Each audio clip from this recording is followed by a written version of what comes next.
All right, I'm live. Hey, everybody. Hell of a day, hell of a day. Let's get this camera straight. Can everyone hear me? Who's there?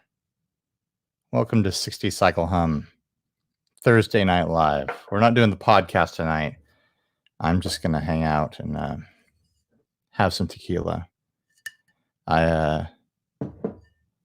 I took a fall down some stairs today while I was holding my kid, some brick stairs outside. Just scraped the crap out of my arm. Let's see if I can get my leg in shot. Can I get my leg up here? Yeah, my leg's all messed up. But worst of all, I super tweaked something in my back. And then to add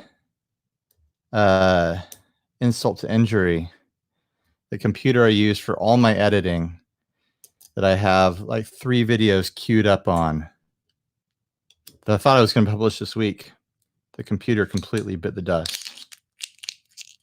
So that's the day I'm having.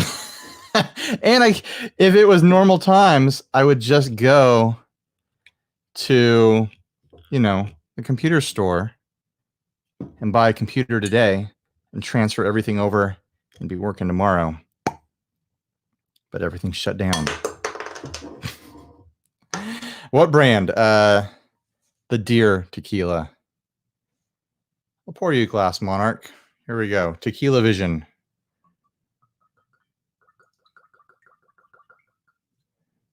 I don't know if I've ever had the Deer tequila before outside of it being mixed in a drink at a bar or something. It smells all right. So, yeah, in my 30s, yeah, I've got a few years left in my 30s for sure. Someone just said, I'll put it up here. Reefer Sutherland, the man with the name. Whoops, where did he go? There it is. They always move. This is such in my 30s talk. It really is. I'm going to be in my 40s talk in like 2 years now. Steve. Hey, Steve. Every time I click a comment, it moves on me. Steve from Boston said, I've had weeks like that. It sucks. Just get drunk. That is the plan. Steve, you should go jump over to the demo guy group. I posted a link. You could join if you want. I'd put you on screen. You can chat with me. You're probably sitting in a comfortable chair in your living room. You're not ready to live stream with anyone. But if you are, it'd be fun to hang out. All right. Cheers. Happy Thursday.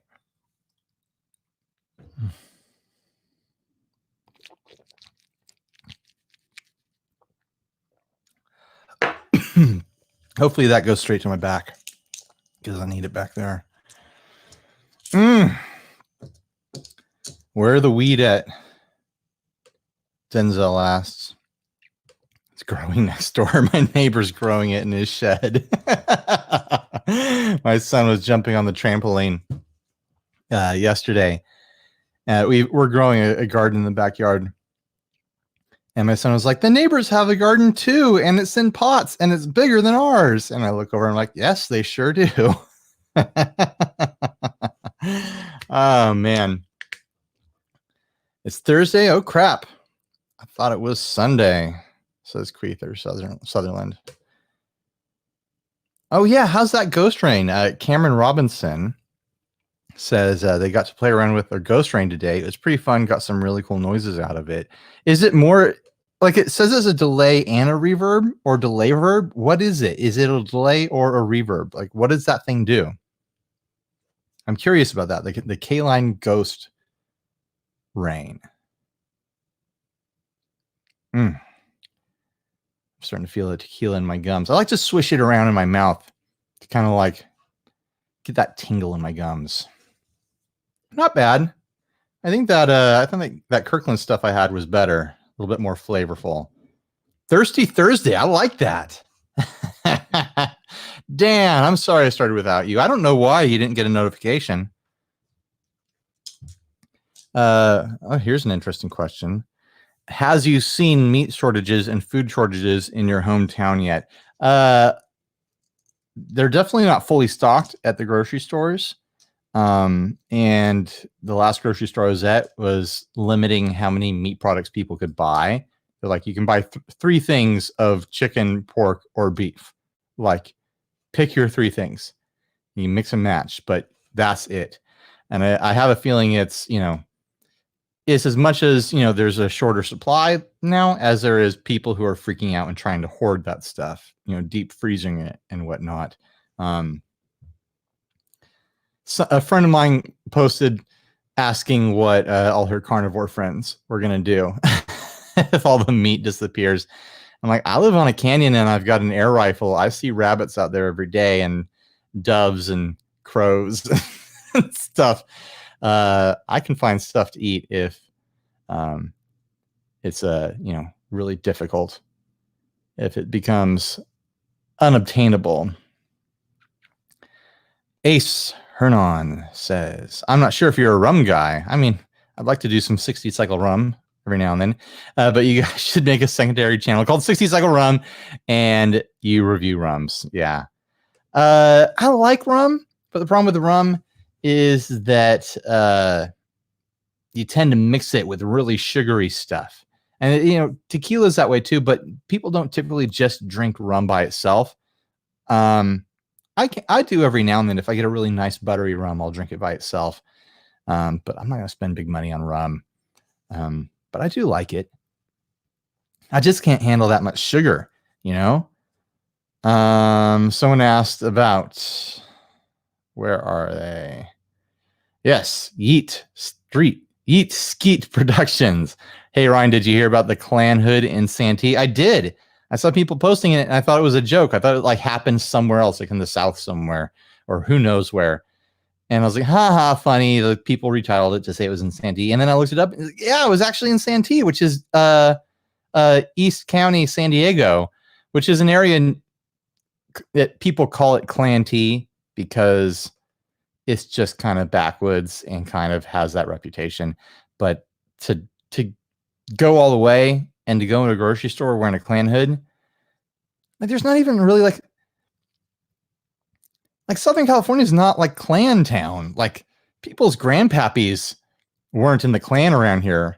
Like you have to work to be, someone with a Klan uniform here.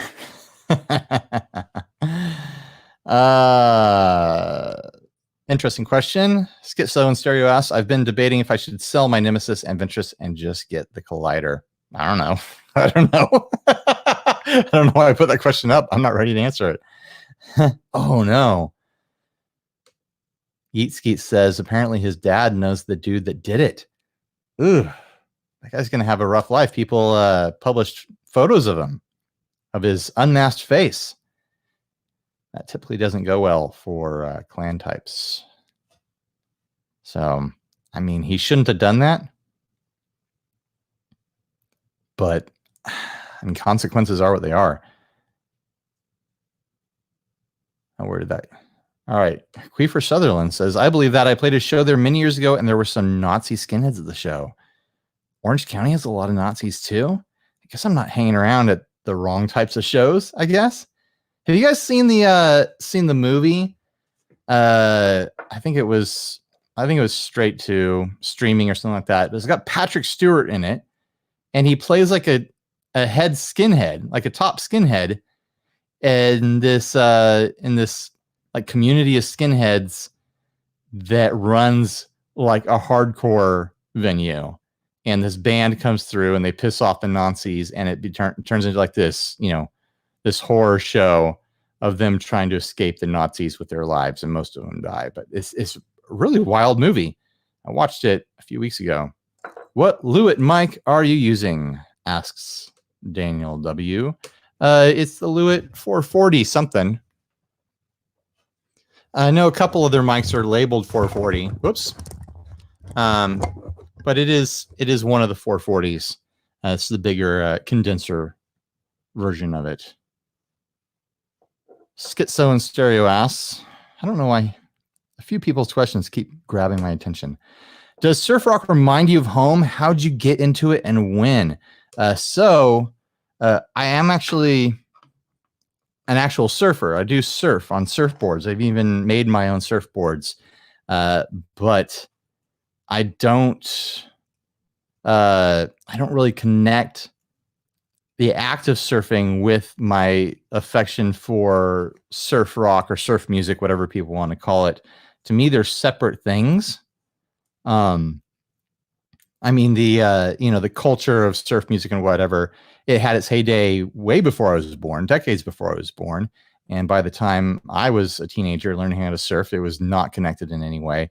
I developed a fondness for it by listening to oldies radio stations when I was a kid, and just always being really drawn to the instrumental tracks that would come on, whether they be surf or just, straight instrumental. Dwayne Eddy, Shadows, whatever. Even Sleepwalk, it's, people don't always consider it a true surf song.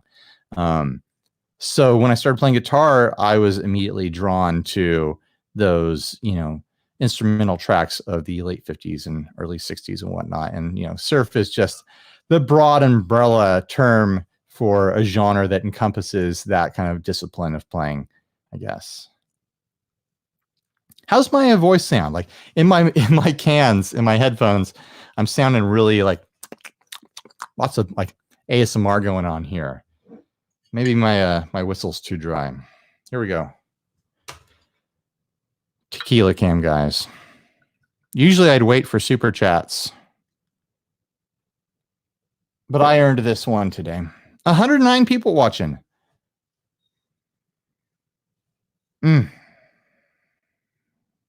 For people who weren't here at the beginning when I explained my day, I had a fall down some brick stairs today. I got all roughed up on my arm. I'll show my leg again. Let's see if I can get my leg up here, if I'm flexible enough. Yeah, my leg's all jacked up. But worst of all, I tweaked my back pretty hard. I was holding my 5-year-old. When I took this fall. And my parental instincts kicked in, and I wrapped my body around his as we were falling to protect his young, miraculously fast healing body with my old, destroyed, ravaged body. And so I took the full brunt of the impact and the scrapes and the tweaking of the back. And then the cherry on the sundae. I go and I try to start working, and my computer, that's a little long in the tooth. The computer you do all my editing on is completely bricked. It will not start up. I just randomly decided today was the day it was going to die. So I'm physically wrecked. I'm pretty emotionally distraught right now from having my entire workflow interrupted until I can get a new computer, which is it's a pretty hard thing to do right now. I'd like to get another iMac. So Apple is all shut down. Apple stores are shut down, and they say it'll take 2.5 weeks to ship anything to me. That's a long time to wait to start working again. Sweetwater, I contacted Sweetwater, and they said they're shipping stuff out same day right now. The warehouse is shipping stuff out same day they get orders in. So hopefully that means when Sweetwater wakes up tomorrow, when the reps are ready to answer phones, I can order the computer that I want from them. I need to sell some stuff too. I listed the Grote guitar today. I need to sell a bunch of pedals to try to offset the cost of this computer that I need to get. Buy a used Mac. I figure I could, if I wanted to, get myself working really quick, I could go buy a used Mac off of Craigslist or GoFundMe. No, not GoFundMe. What is it called? Whatever. Offer up right now. But I feel like with a computer, because so much of it is like all the data that I have stored on it and all my files set up and everything and plugins and whatnot, I'd rather just start fresh with the computer I actually want to have, instead of getting another used computer for, money that I'd rather just put towards, the good computer that I want, or the newer computer that I want. I mean, I got 7 or 8 years off the computer that just went down. And thankfully, the vast majority of the data on it is on external drives. So I should be good. Yeah, eBay might be a good option. There's no protection there.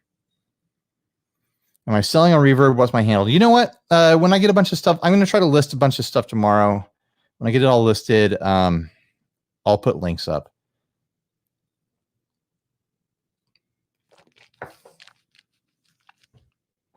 Uh, 125 watching right now.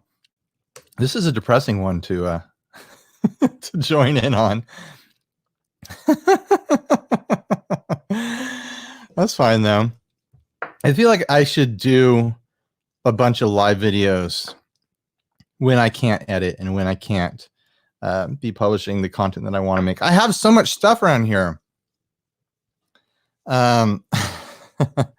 Yeah, most of my files aren't on my computer. They're on my drives. But a lot of key files that I need to edit. And I mean, I'm using a laptop right now. And because I've been shooting everything in 4K, this computer just doesn't have the get up and go to edit the stuff that I've been shooting as quickly as I'd like. I'm going to try to. Thanks for the super chat, Asen. I'll show that. I think that's how I say your name, Asen Haran. I've got a pile of Affordaboard pedals over here. I've been publishing Affordaboards every Saturday for weeks now. I don't want to miss that, so I'm gonna throw my back into filming an Affordaboard video tomorrow and then editing it on my laptop and trying to get it out. So that's my hope. I've also got a bunch of boxes around here.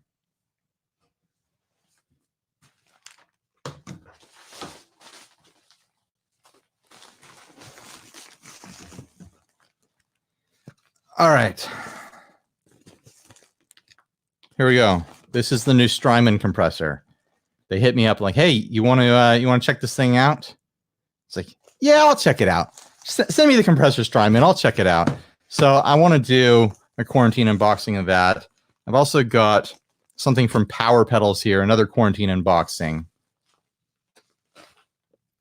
I wanted to shoot those before the end of the week, but it's all over now. I was going to shoot them today, and I just spent the day trying to rescue my computer. Oh, got another super chat from Adam12. From one dad to another. Hope you heal quick. You know what? We got 2 super chats in a row here. That equals most of a shot, in my opinion. Oh, I don't even have the cork on this, and I'm trying to open it. Tequila Vision. Yes. I'm going to sip this one. If you guys like Affordaboards, if you want an Affordaboard fix, go over to Fluff's channel. He's got an Affordaboard video. He doesn't call it that, but he does a bunch of Kuvabe pedals. These pedals, by the way, that I'm going to do for Saturday are Sonic Cake. Sonic Ake? Sonic Cake? I have one outside the bag here. Their motto is taste it. Yeah, taste it. Sonic Cake. Sonic Ake. Sonic Ake. I don't know which ones are in there. They hit me up like, "Hey, can we send you stuff?" I was like, "Yeah, send me everything." I don't know if they sent me everything. Oh, shoot, guys. It's about to get fun. Steve! My man, how are you doing? How are you doing? How are you doing? I saw your post earlier. I saw the I'm hanging in there. Let's say a technical prayer. Thank you. Oh, digital gods, bleep blurb, bleep blurb blurb. 1010 10101010. Never forget that. Oh man, it's been a rough day. Yeah. No, I've been there. I had the longest problem with my computer because Windows, when they went to Windows 10, they put a lot of what we call telemetry in it, which is just fancy words of saying like data mining. Fun. So there was a lot of videos out there like how to turn that off. And it was like just a recipe, like do this, this, this, and this. Mm-hmm. I would go down the list and I would turn like everything off. But it only affected the new Windows apps under their like new system and not the old ones. Or somewhere along the line, it affected all apps. And I denied access to my audio and my camera. And my audio isn't working, my camera isn't working. That was like 6 months of like reinstalling Windows and like Next time, just let Obama listen to you. He just wants to hear what you're saying. Exactly. Exactly. Oh God. So no, I get it. So it sounds like you've had a hardware failure. Yeah, I think so. I think the hard drive just bit the dust. And I think I've got all the important stuff on my externals. But then I was having this awful thought, like, oh, I wonder if I turned off like syncing the desktop or something like that too.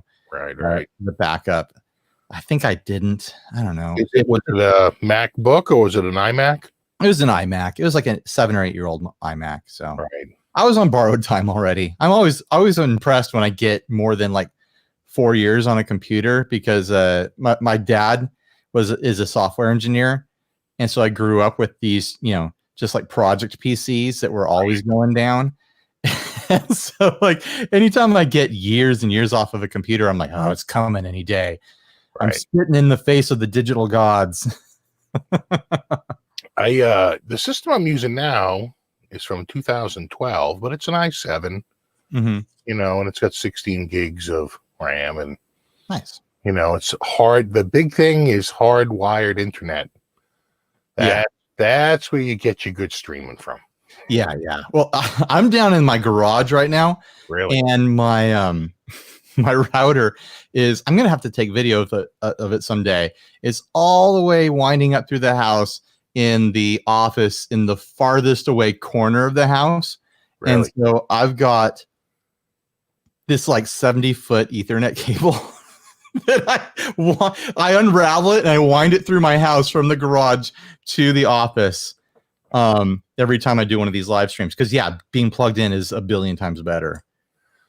My dad wanted the Ethernet so bad downstairs because he knew how strong it was. He like said, I don't give a shit, and he like took a drill and drilled a hole in the side out on the second floor. Like I had it installed in like the second floor office. He drilled a hole into the side of the wall, big enough to get, because remember he's like plugging an Ethernet head in, right? He's got a big plug on the end. Not making a tiny hole to run it, and he's going to do a punch down, like which is what I've done here.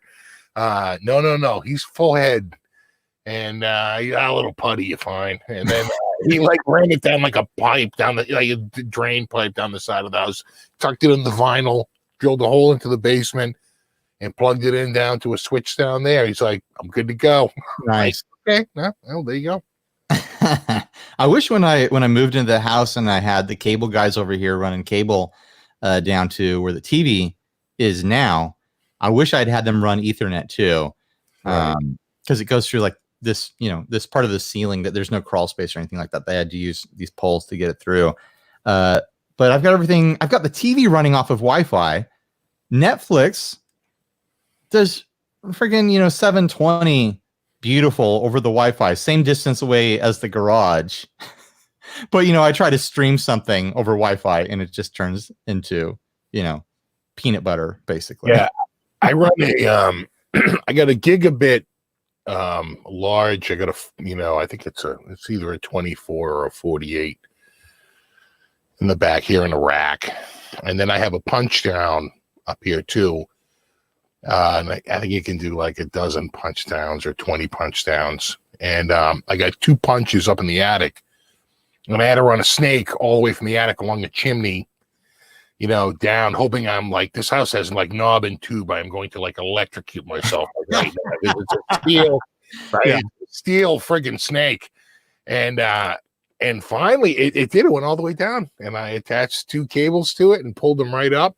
And because just for redundancy, because I didn't want to pull a cable, and what if one cable's bad? It's like, seriously. And they were both fine. And so I have 2, and it's Cat 6, so it's got full. I think it can go gigabit, no problem. Probably. I don't know if it ever going to do 10 gigabit on it, but maybe you need like 6E or some new crap. I got a super chat, so I'm doing Tequila Vision. Oh, look at you.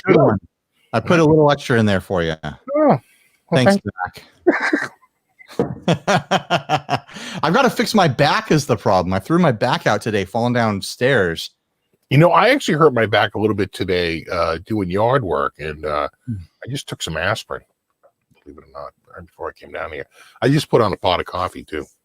I never get any relief from over-the-counter painkillers, like aspirins, Tylenols, anything like that, ibuprofen. It's like it never takes the edge off for me. When I'm desperate, I try it.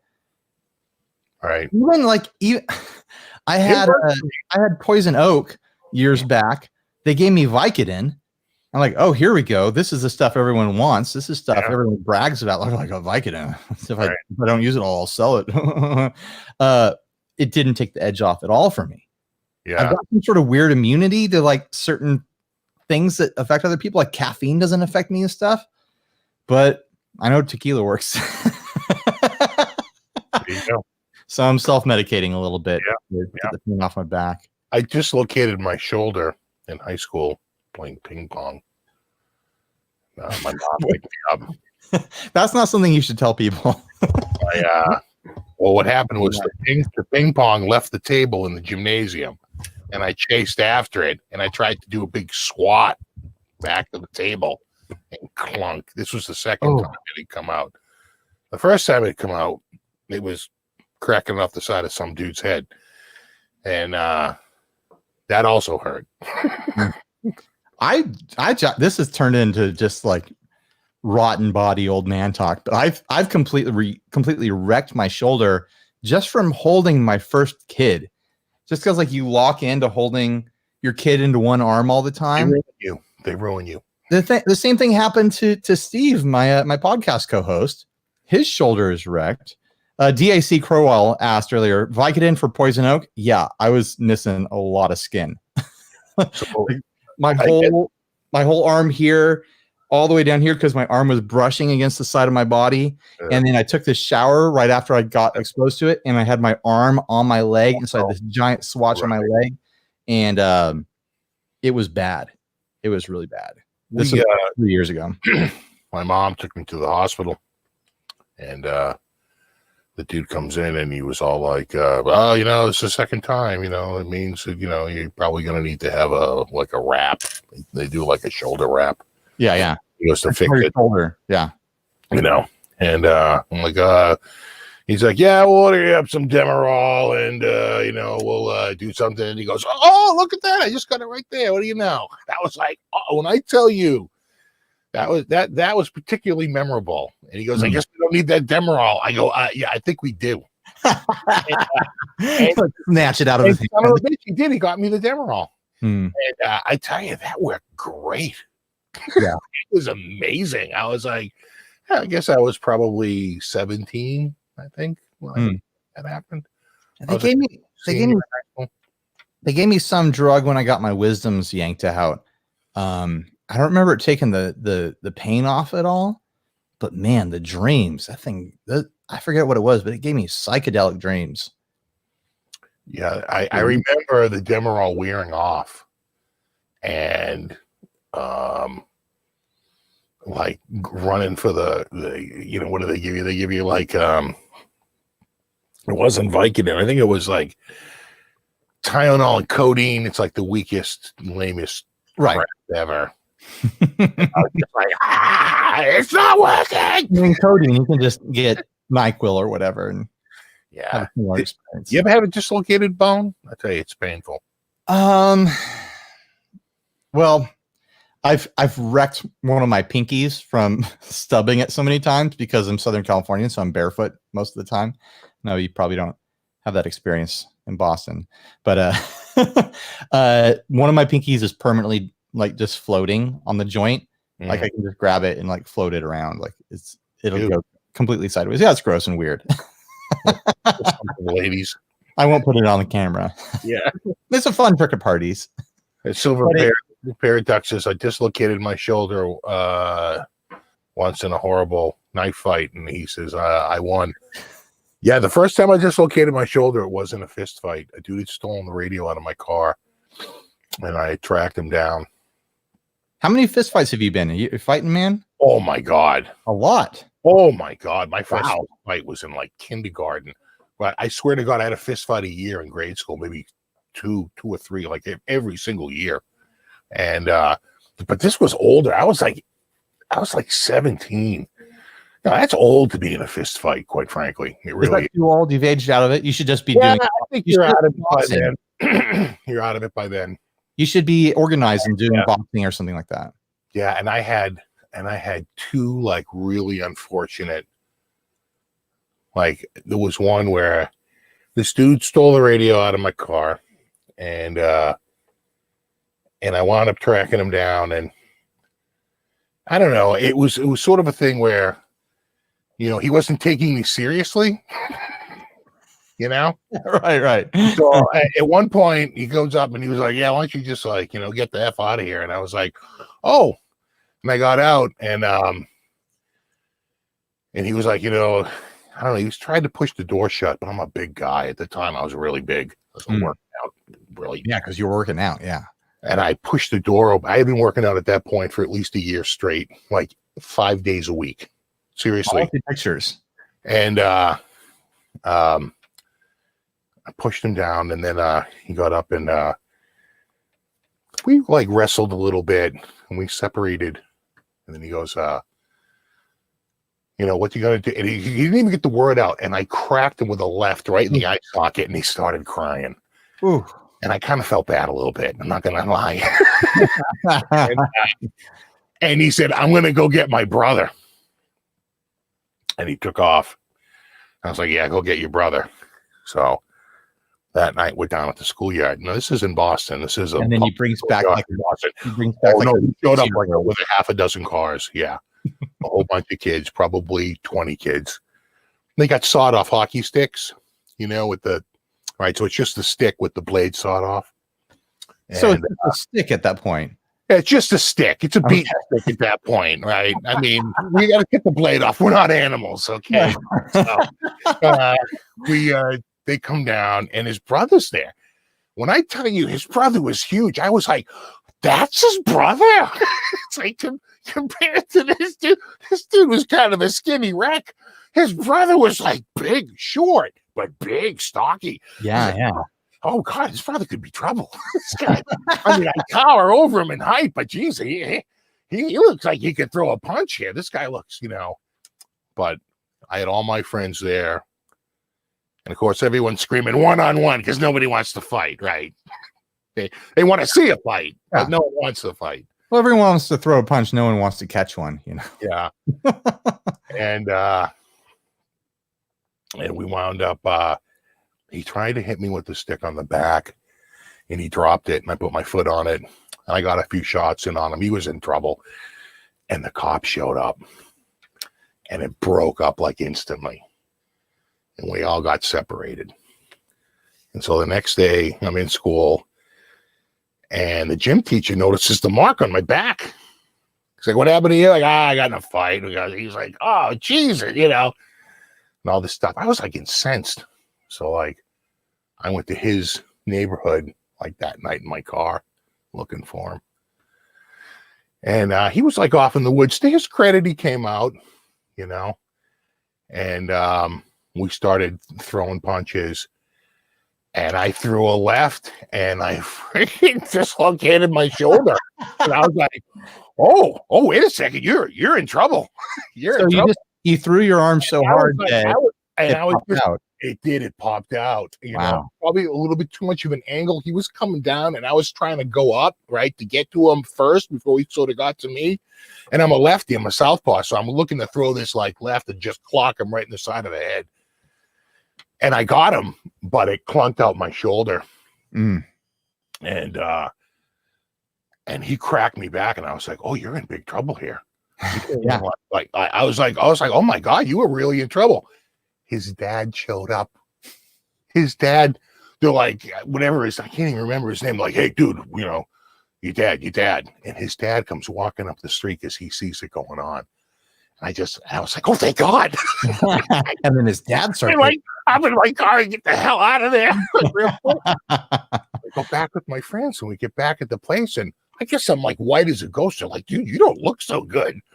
And I'm like, "I'll tell you, my shoulder looks weird. It's got a big nub on the side of my arm." I'm like, "I think my arm's so good." They took me up to the hospital. The guy's like, "Yeah, you have a dislocated shoulder." And they gave me a little drug to knock me out a little bit. And I remember the one doctor behind me, and they rolled a sheet up like a rope, and he put it underneath my arm. And he's behind the gurney, behind the bed, with his foot up on my shoulder. And he's got the thing, and he's pulling my arm up. And the other guy's pulling me, and I passed out. That's the last thing I remember. Wow. And I woke up while they were resetting it. Yeah, and I woke up, and my friends were there. They're like, "How you doing?" And I was like, I'm feeling a little better. You know? Then I had to be careful going out because I had an arm in a sling for like 10 weeks, 12 weeks. I was in no fighting condition, and he was out looking for me.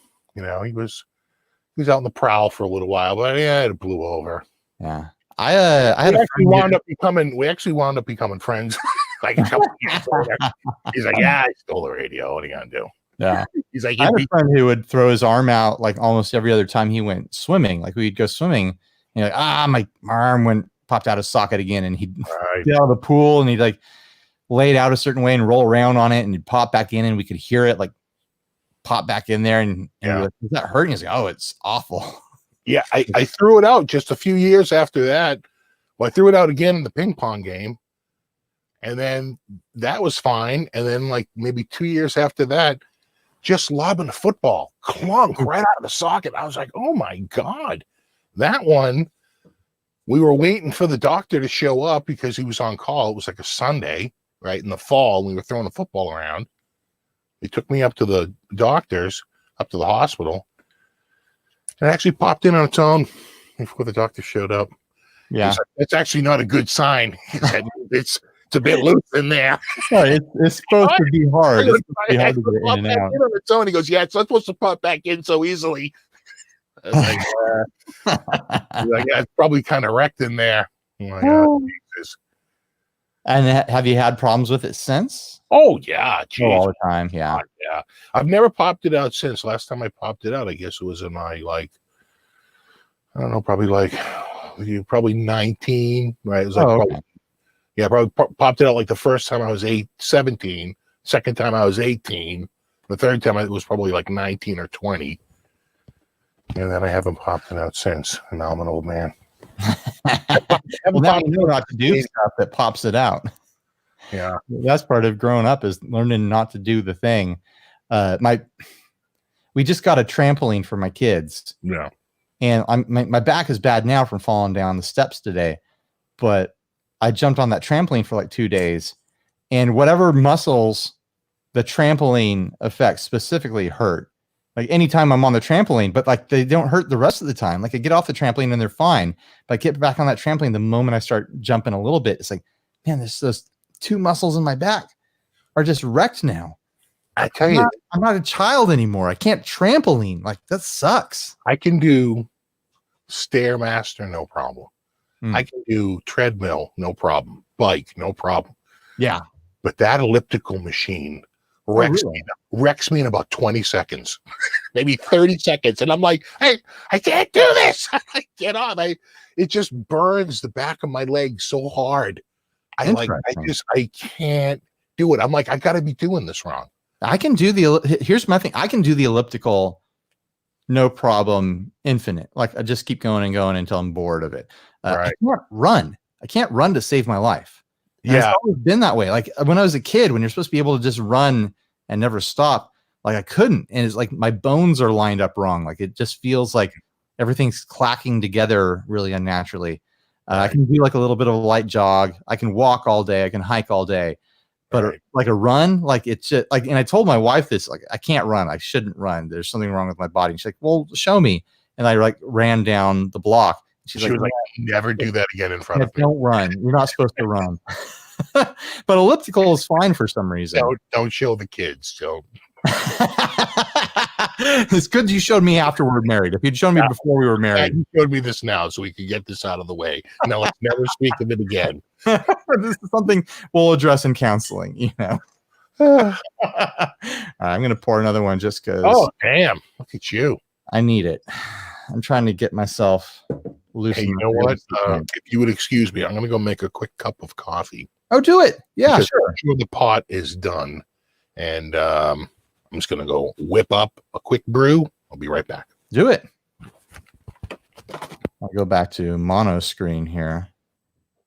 All right, I'm back, just solo.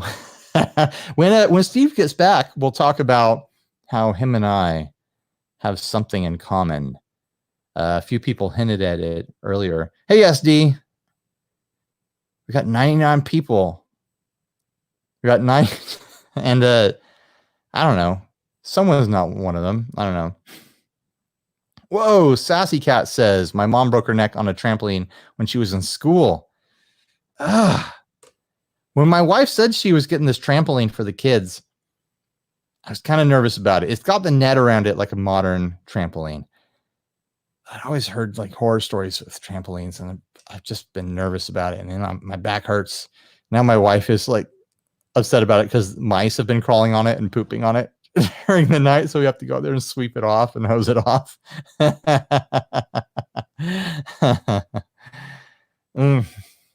Trampolines. I don't know. All right. Easy. Where did your comment go? Easy C Mud. I just ordered a natural American Standard Stratocaster. I don't know what the natural one is, but man, it's nice to have a Strat. You guys want to see a sneaky preview? I'll do it real quick. Sneak preview real quick. Oh, there you go.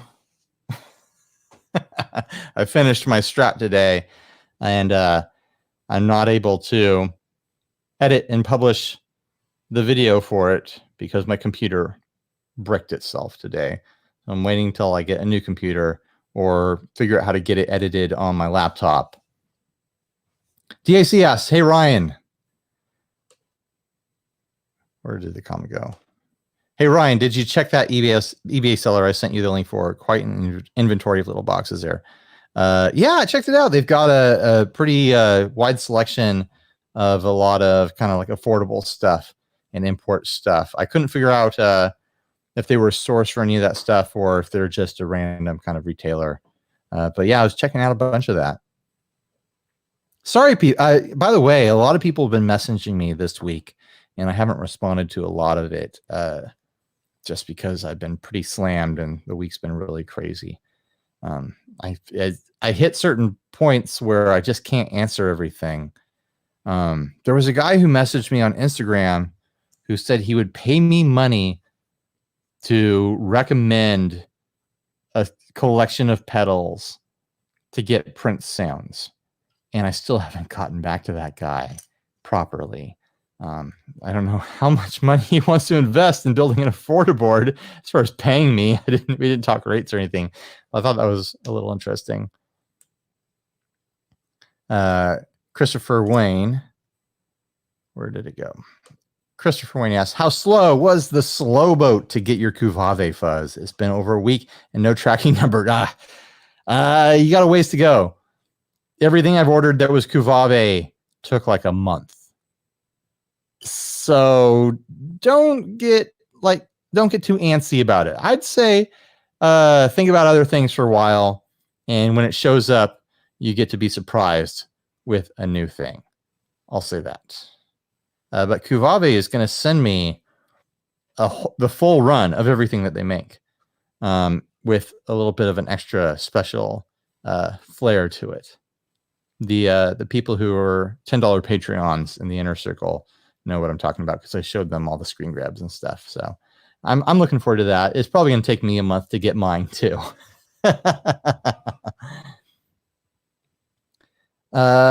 I don't know anything about that. SD Design asks, hey, 60 Cycle Hum, did you do Henning's song challenge? I'm going to have to look up what that is. I don't know what Henning is doing. He didn't tell me anything about it. Oh, Steve is back with his coffee. Whoa, had to stream. There it is. Okay. He's still getting wired up. Yeah, I love the Kuvave fuzz. It's a bunch of fun. If you guys want to know more about the Kuvave fuzz, go check out Fluff's channel. He did an affordable video too. He didn't call it that, but Kofefe. Yeah, Kofefe. Fuzz. Till you've had a Kofefe fuzz. Oh man. So something someone brought up earlier, and the comment went by, is that we have something in common. I always meant to do a video with you about it at the various things that we've been to together, and it just never happened. We're both lefties. Pisces. I don't know what I am. We're both lefties that play righty. Oh yeah, I'm a lefty righty.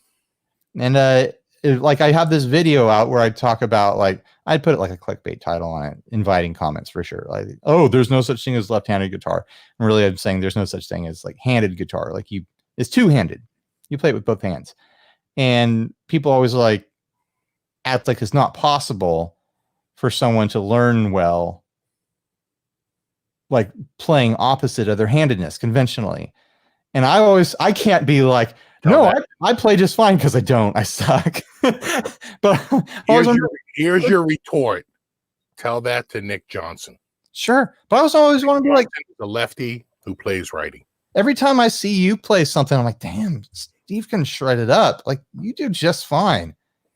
Well, I started really young. I got a head start on most people by a good 9 years, years. Because I started when I was 6. That is young. Yeah. Most people start when they're 14 or 15. Most people start with puberty. Right. Yeah. And my theory with that is you just got to have something to do with your hands. Anything. Give your hands something to do. I think what it is you say to yourself, you come to the realization that you're not going to be on the sports team, and you need an edge. Right. Okay? So it's not going to be the jock. What's it going to be? It's going to be the right. And it certainly isn't your look. Right. And anything other than playing guitar or some other, or maybe drums, maybe bass, anything other instrument is going to get your ass kicked. So just stick with those. If you show up with the tuba, it's not going to go well. I don't know. My granddad played tuba, and he seemed to have no trouble. Yeah, for me, it was the attempt to entice the females, to give myself a value proposition. Yes. Over other males at the time. And now you just have to be good at Fortnite. Apparently. I don't know what that is, but I'm going to nod and go, sure. I wish Cusack was in here. I didn't cereal. I didn't put an invitation out to the builders. I'm going to do a video where I put invitations out to the builders to come join if they want to. But John Cusack from Cusack Pedals has started gaming during the quarantine, and he keeps posting about all the games that he's playing or whatever. So maybe he's playing Fortnite. I don't know. But yeah, once I did the video and once I started talking about it with people, because to me it was always just a curiosity, oh yeah, I just started playing right-handed guitar because that's what I had, and I didn't have any trouble with it, so I was fine. It's amazing how many people are out there who play opposite of their conventional handedness. There's even a lot of people who play they play lefty guitar when they write with their right hand. Right. It seems when my guitar teacher, I remember I'm 6 years old. When he hears that I'm a lefty, he's like, "Oh, you sure it doesn't feel more comfortable this way?" And I was like, "No, it's definitely more comfortable this way." You already started, or had you not started yet? Yeah. So here's what happened. We had already had the guitar for maybe, I'm trying to think of when we got it. I forget if it was the spring or the summer. forget if we were already out of school yet, but for the year, but we definitely had it a few months before I started lessons. That's for sure. And I think it had a pick guard, and the pick guard tells you, right? It was an acoustic, a little classical acoustic, and I think it had a pick guard. So that tells you it's supposed to go down. So you're like, oh, that's the down. Pick guard's supposed to be down. Yeah, exactly. And so, in fact, I might have even held it the wrong way, and someone might have corrected. No, you hold it like this. Oh, okay. And then I just held it like that, and pretended like I could play. I wanted to be like Roy Clark on Hee Haw. But well, you were 6. I was 6. Yeah, of course. Yeah. That and Johnny Bravo, right? Yeah, that's who you know. And I think by 6, I had already learned like Jim Croce a little bit. I was already into a tiny bit of music, but not really. Yeah. The Beatles didn't come until I think 3rd grade. They didn't come out, or you weren't interested in it? I just wasn't even aware of their existence. Gotcha. Didn't even know what that was. Yeah. I grew up listening to, I was a 90s kid and a late 80s kid. I grew up listening to like oldies radio because that's what my parents would put on in the car because they assumed it was safe, and right. They still found themselves having to explain away all the innuendo and all those, like 60s and 50s songs. My ding-a-ling, some of those songs are dirty. Yeah. But I got a heavy dose of like 50s through 60s music through childhood up into my teens until I started, getting my own, stereo and stuff like that and listen to friends' music and whatever. And so that was always like a big influence on me. So like, it's always funny to me in like comment sections and whatnot. And some, someone will come in and like, oh, well, you don't listen to, like classic rock or whatever because of your age. I'm like, no, I listen to older stuff than that. I'm listening to the Big Bopper. It's like, yeah. I'm listening to like Dwayne Eddy and stuff. You're listening to the Beatles. Yeah, right. I remember we used to listen to a lot of FM radio. I remember driving around in the 70s in like a station wagon and listening to, Delta Dawn. Yeah. Like the Northeast Helen Reddy version. Not the country Tanya Tucker version, right? They put it out 2 ways. I had like the Northeast adult contemporary Delta Dawn version, right? A little bit more,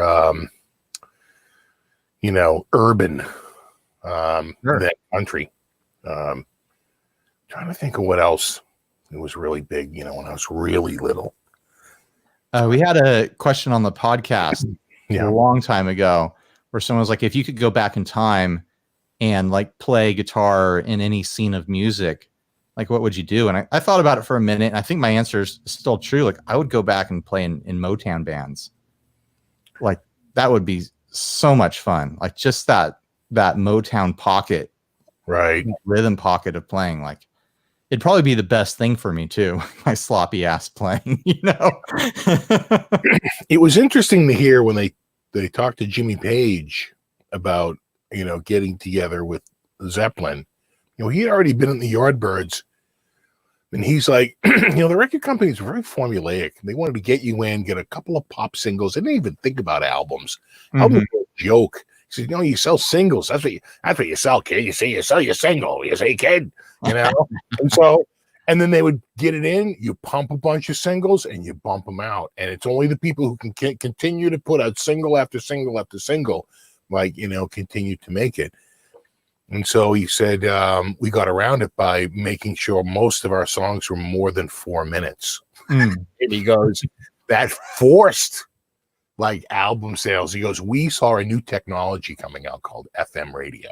They were doing album cuts and they were doing longer songs, and they didn't have nearly as much probably like airtime sold like AM radio did at the time, right? So AM radio is going to fill a lot of commercials in. They want short music, get a bunch of commercials in, right? Now there's a short song and so forth. FM was your long play.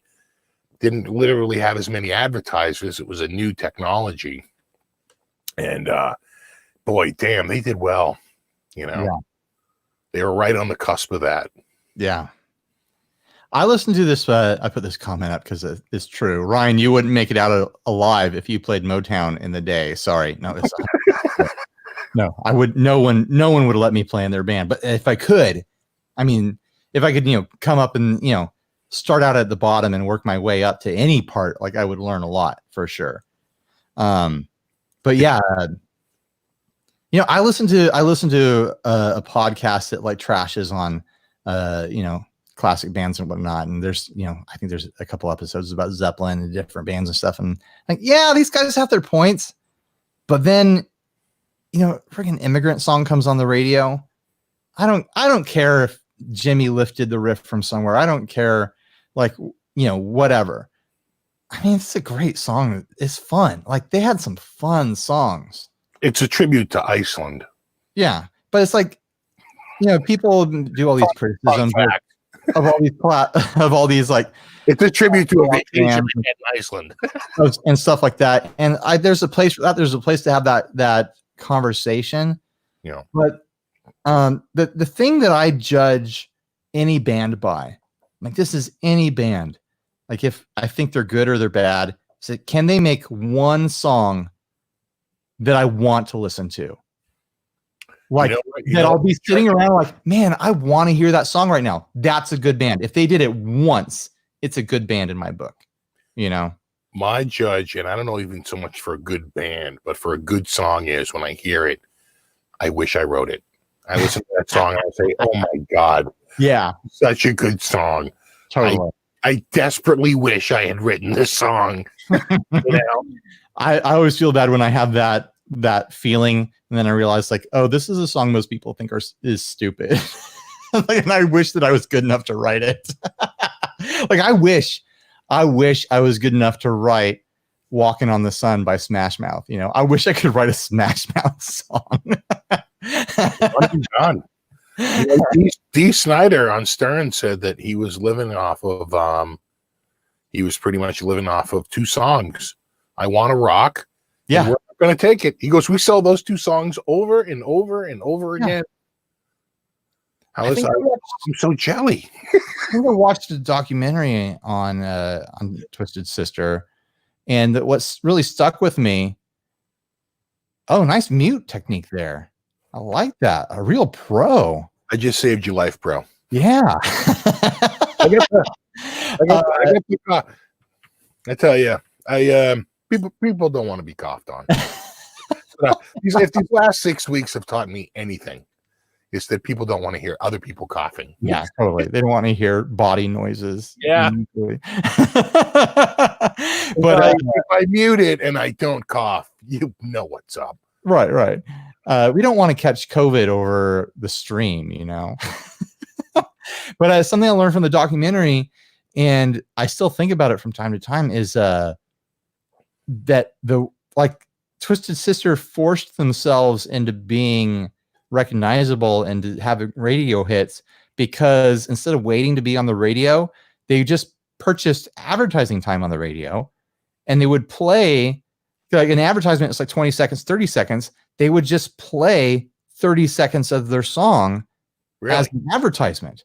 And so whenever they had a big show, they would like change the advertisement to be like Twisted Sister playing this Saturday. And then it would play 25 seconds of the song. And people are like, oh, I know that song. I'll go watch that band.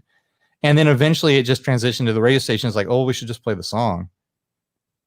So that's where things sound smart to me. I mean, I don't think most bands have a budget to get radio ads these days, but there's got to be some sort of angle to that somehow, like that makes sense now. Yeah, oh, D. Snyder, he was ambitious guy. He's a smart guy. Yeah. Well,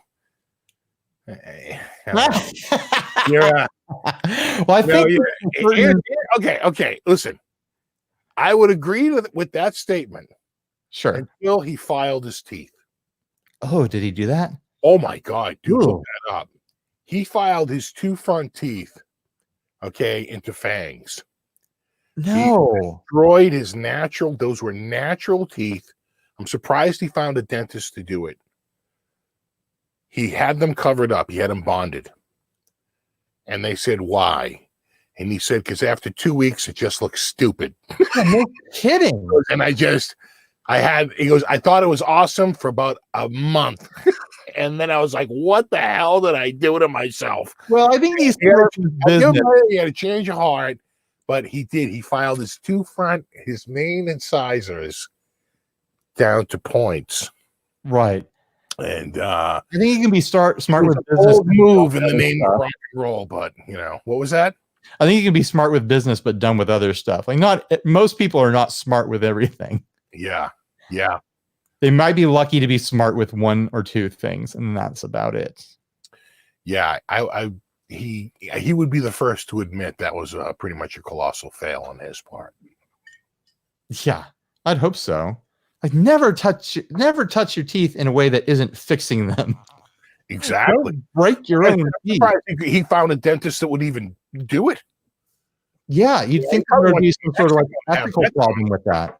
Yeah, I would think that there's a massive medical ethical problem with that. To shave down a natural tooth for the sake of cosmetic, look. I don't know. Hell no. Yeah, 2 weeks later, he should have sued. He's like, this was a really bad idea. Why did a professional? Why did he tell you?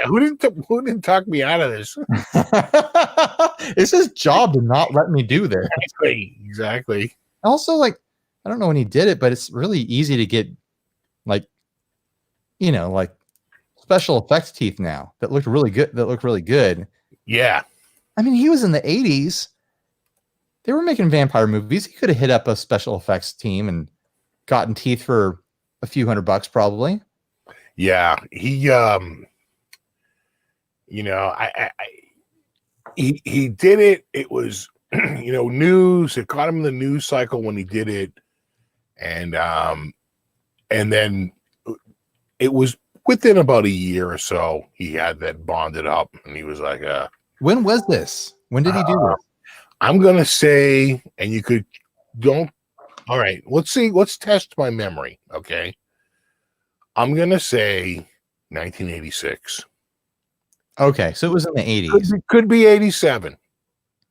In the 80s I think we thought that we were in a modern age, but looking back now, like you think about like going to a dentist in the 80s and having that done sounds probably pretty barbaric. Yeah, I don't even think in the 80s he could have got that done in the States. Right. I don't think there's a dentist alive that would do that with, and you know what I'm saying?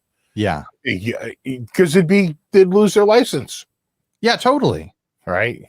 You'd get disbarred from the medical bar. Yeah. Oh, it's like Someone earlier, it's a long-term problem. Someone earlier asked, "Why are you drinking?" Yes. Why am I drinking? Well, I fell down some stairs today. I got all messed up on my arm and my leg. I can't even show it off correctly anymore. And I threw my back out, and then my computer bricked itself. So I've just been having a tough day. So I thought I deserved some tequila tonight. And also I need to numb my back up a little bit. I'm self-medicating. Jason Welsh is confirming my rock solid memory. 85. That's no guess. You're oh, we got someone else joining the stream. Hello. Oh, it's morning. It's morning where he is. Oh, good morning. I'm like pouring through the window. Yes, yeah, I know. My hair looks beautiful. I got my coffee, got my oatmeal. Everywhere right now. It's actually a really bright light. That's bright light. That's not the sun. It is 12:58 a.m. here, which is why I'm What time is it in Finland? 7:58 a.m. 7:58. It's 10 p.m. here. I'm gonna see if I'm gonna send an invitation directly to Andy and see if he's awake. Wake up, Andy. Do that. Wake up, Andy. He missed the last one because his internet took a dump right before it started. How's your iMac, by the way? Oh, it's toast. Damn it. Yeah, my computer is dead, and it's like because of all this quarantine nonsense, I can't go out. Otherwise I could have gone to the Apple store today and just picked up a new one and been running tomorrow. Apple is saying it's going to take them 2.5 weeks to ship me something. What? Really? I was hitting up Sweetwater today, and it sounds like they're shipping stuff out same day. So I got to them too late in the day, and my rep, I think, clocked out. So hopefully in the morning I'll be ordering from Sweetwater, and I'm hoping I'll get a computer next week. But until then, I'm going to be like begging my laptop to edit videos for me because I have a couple I wanted to put out. I've been putting out almost a video a day for weeks, months maybe, and it feels weird to all of a sudden have a wrench thrown in that and not be able to do stuff. And I've got like 3 or 4 videos half shot that I wanted to put up, and it's a bummer. Yeah, Ed Rosen says Newegg. I can confirm I like Newegg as well. I've used them for a lot of stuff. They're a good place. I'll look them up. Or Best Buy. You know what? The Best Buy, I looked them up. They don't have the current version. Right. They have an older version of the iMac that I want to get. I can tell you this. But for the same price as the newer one. A lot of the stock on Costco is wiped out. Now that people have been forced to work from home, there's been a run on laptops. Literally, at one time in the first few weeks of this, because I bought a laptop right before this went crazy, and it took them an extra week to ship it. And I was really happy I got it. It was really inexpensive, and it's really freaking powerful. And it was on sale. So I was like really stoked. And I checked back a couple of weeks later to see if it was back in stock. And like the first 10 or 15 items from sorted by price out of stock. Wow. Like people just kept going through and getting the next cheapest computer, the next cheapest one until I think the cheapest laptop you could get was down to like $11.99. I paid $3.99 and I got a 10th gen i5. So brand new. That chip is like from February. Wow. How does it work in the US if your computer's broke? You just go to like a regular store? I'm asking this because like in Finland, all of our like carriers, they have the kind of normal people section, and then there's the kind of business customer section. Oh, interesting. And obviously I shop at the business customer section where they have a completely different stock, and they have like a next day shipping, sometimes even like almost same day shipping to your door. Well, this is a small country, so that's not a huge effort. Yeah. Right. But like, I think the laptop I'm using right now, I got like within, I don't know, 12 hours or something. Well, normally under normal circumstances, I'd be able to walk into a store and walk out with one of these computers. And the store is 20 minutes away from me. Or I could order it on Amazon and be here in less than 2 days. But everything's all screwed up now. Right. Yeah, sure. Yeah. No, I was so lucky to get in on that laptop. It was normally, I think, $5.99. They had it on sale for $3.99. And it was a Hewlett Packard 10th gen. It's got a 14-inch IPS 1080p monitor. So nice looking screen, in-plane switching. And the big thing now is that the storage on it is NVMe. If you know anything about storage, that is it right now. NVMe is so much faster than anything else out there. And it's much lighter because the chip is tiny. It looks like a little RAM chip. So even the SSDs that are normally, much smaller than a regular hard drive, those are too big. That slot and that computer is empty. Yeah. And they stick just a little NVMe card on there. And you max out on an SSD around maybe 550 megabytes per second. But this is doing like 2,800 megabytes per second, like 2.8 gigabytes of data. Gigabytes, not gigabits. Yeah. I copied and pasted 1.6 gigabytes worth of files, and they pasted so fast, because normally it like says, copying and pasting. They all just appeared. I thought I pasted shortcuts. I was like, that couldn't be. This can't be right. You know, and I was like, but it was already cached up in RAM. It just went down so fast. Yeah. And, so that's great. And I do all my own PC work. God, Sure. things that can break on a PC. You know, barring like, I mean, if the LCD panel goes, what are you going to do? I'm not. Yeah. Well, LCD those are not expensive now. Well, I'd use an external panel. Right. You know, it's like I'm not going to change the panel on a laptop. I'll put CMI cable into it, use an external panel, and just treat it like a, you know, broken panel. But as long as the external video still works, you just use it that way. Yeah. You know, but you know, for the most part, there's almost nothing in those little things, especially a desktop. God, I can build those in my sleep. Sure. You know, I've just been trying to avoid PCs for my adult life because I grew up with a software engineer father. yeah. All these Frankenstein PCs all over the house, and just like, I'm sick of dealing with this. And then, you know, I come from a graphic design background, and so every place that I worked in the colleges I was in, like, there was a time when Mac was the only option for graphic designers because they're the only company that took that software seriously. Right. And that's not the case anymore. But then you get married into this workflow and the structure of doing things. All right. I just got a $20 super chat from Sean. Wow, that's nice. That's nice. Sean from Gunstreet Wiring Shop. I raise my cup. Sean, How beautiful is this? Just come on. my computer went down today while And not in a good way. I was it didn't go down on me. It just went down on me. It went down while I was shooting the footage of me installing Sean's wiring setup in this strap that I just finished refinishing. So if I can beg my laptop to edit that footage, it'll be out in a couple of days, maybe. I don't know. I don't know if that sucks. out. Yeah.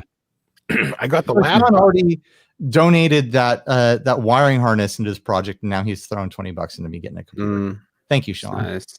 He's a nice guy. Yeah.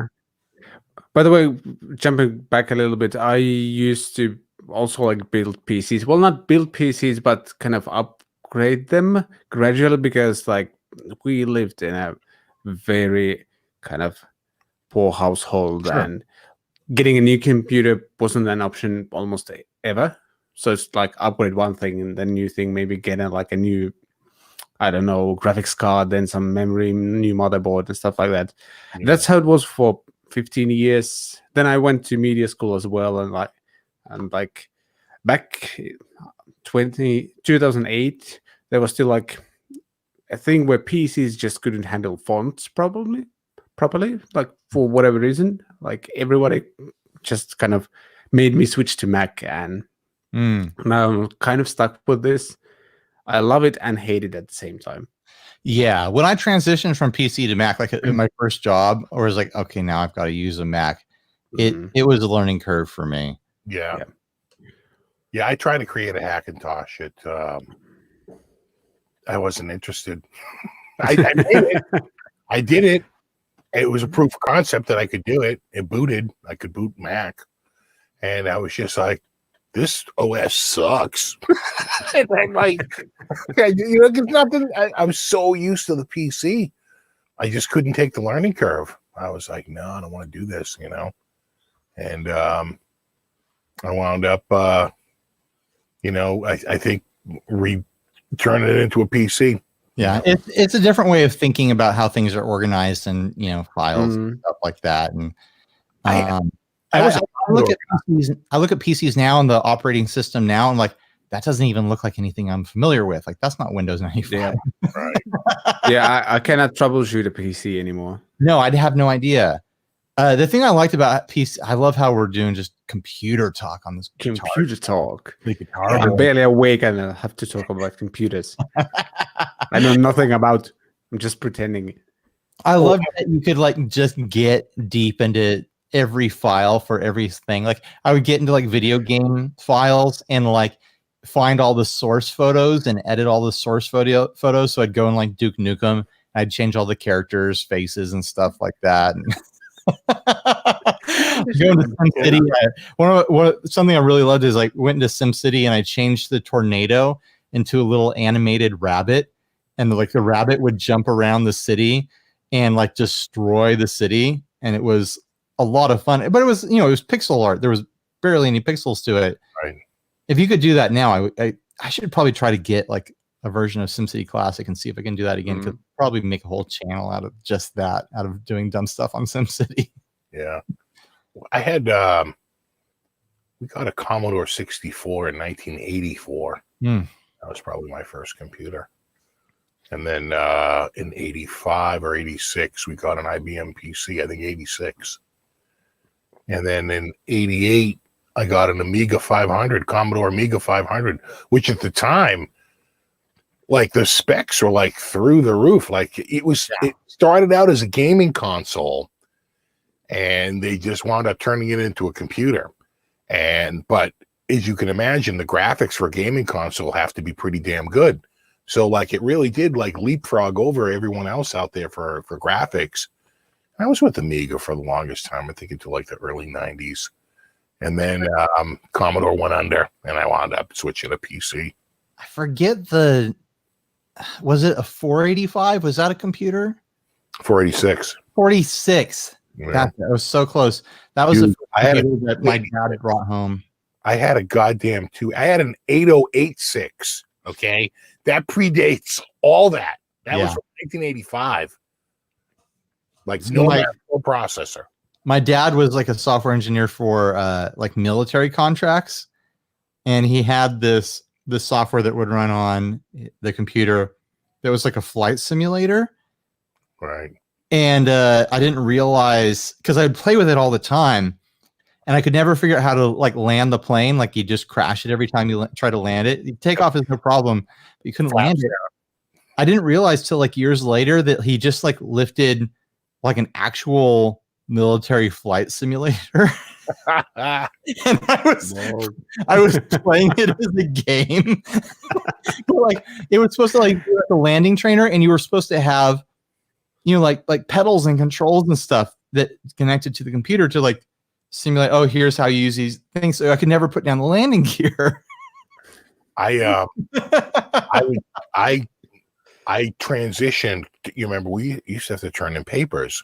Well, 99% of kids were typing them on typewriters, right? Because that's all they had. We had a goddamn computer. But I had a Commodore 64, but it would print out like dot matrix. It was really hard to read, right? The dot matrix back then was just garbage. So when my dad got the IBM PC, I wound up taking that up to my room and using that for my college stuff.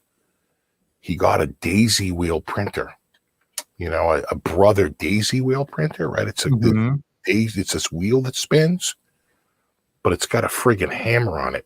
Would it be like 2 a.m? I got a paper due the next day, and I'd hit like Control P, and it would go bang, bang, bang, bang, bang, bang, bang.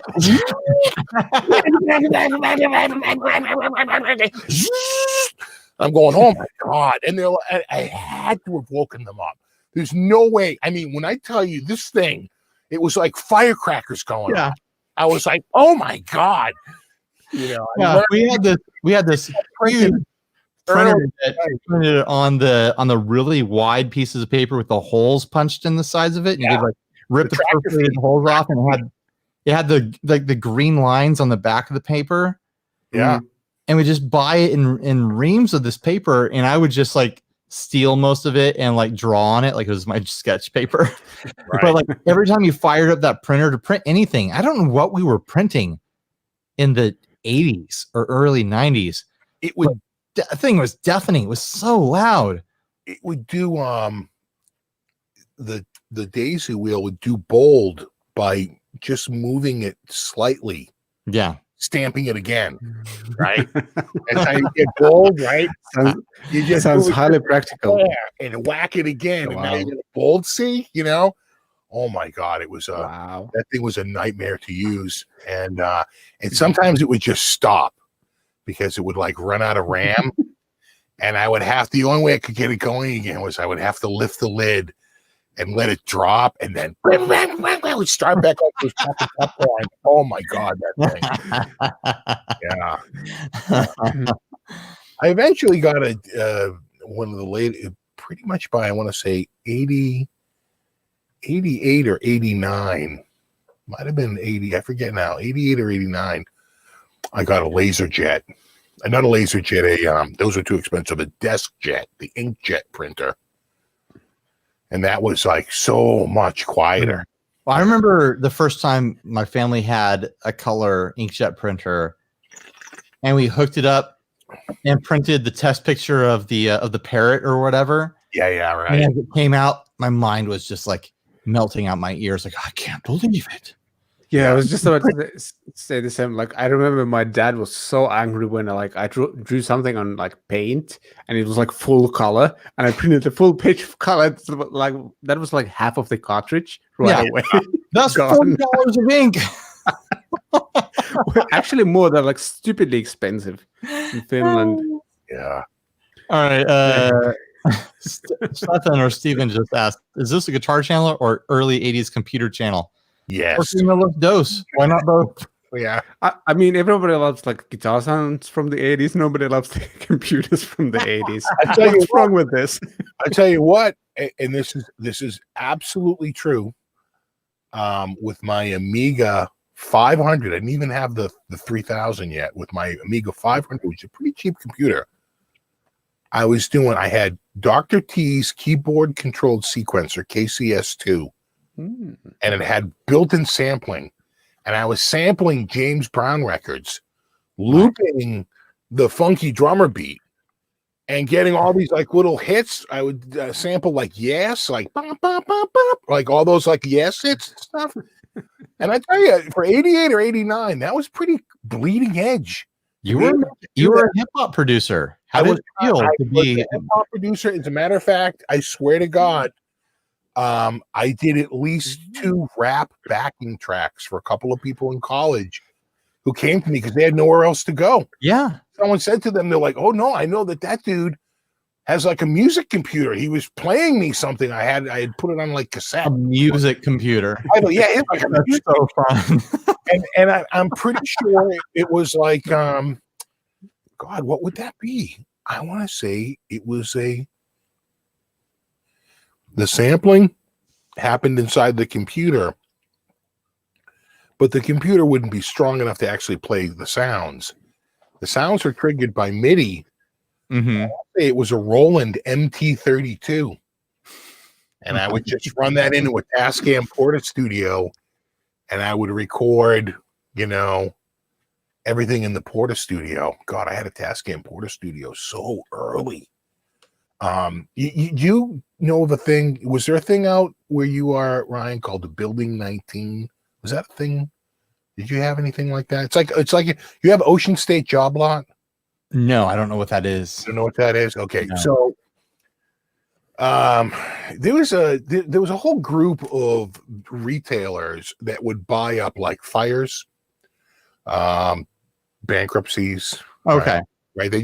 They get lots. Right. Yeah. So, I'm going to take. And so Sam Ash had a fire in New York. And we had a company around here called Building 19. And that's what this guy did. He bought lots. And he bought the Sam Ash lot. He takes a full page ad in the Boston Globe saying like, Tascam Porta Studio, normally $5.99, and I know this to be true, $2.49. That's less than half price. Yeah. I'm like dying. I'm going on I beg my mother. I'm like, I did. It's $5.99, $2.49. For the love of discounts. Don't you understand? This kind of portable studio, Mom.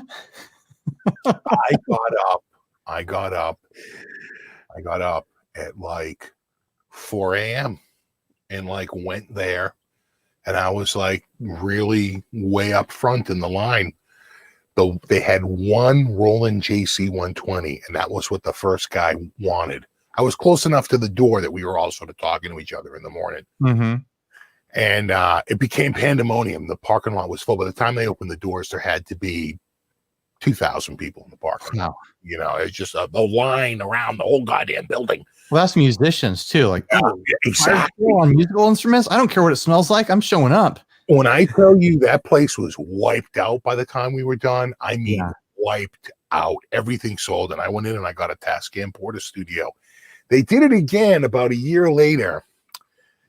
And I bought a Yamaha TX7, but the problem was the discounts weren't as good. He figured out that he just did too much that first time around. Too low, yeah. Let's see. Yeah. So I was going to rewinding back to computer talk, combining with guitar talk. I was having a memory of the very first time I played a distorted guitar.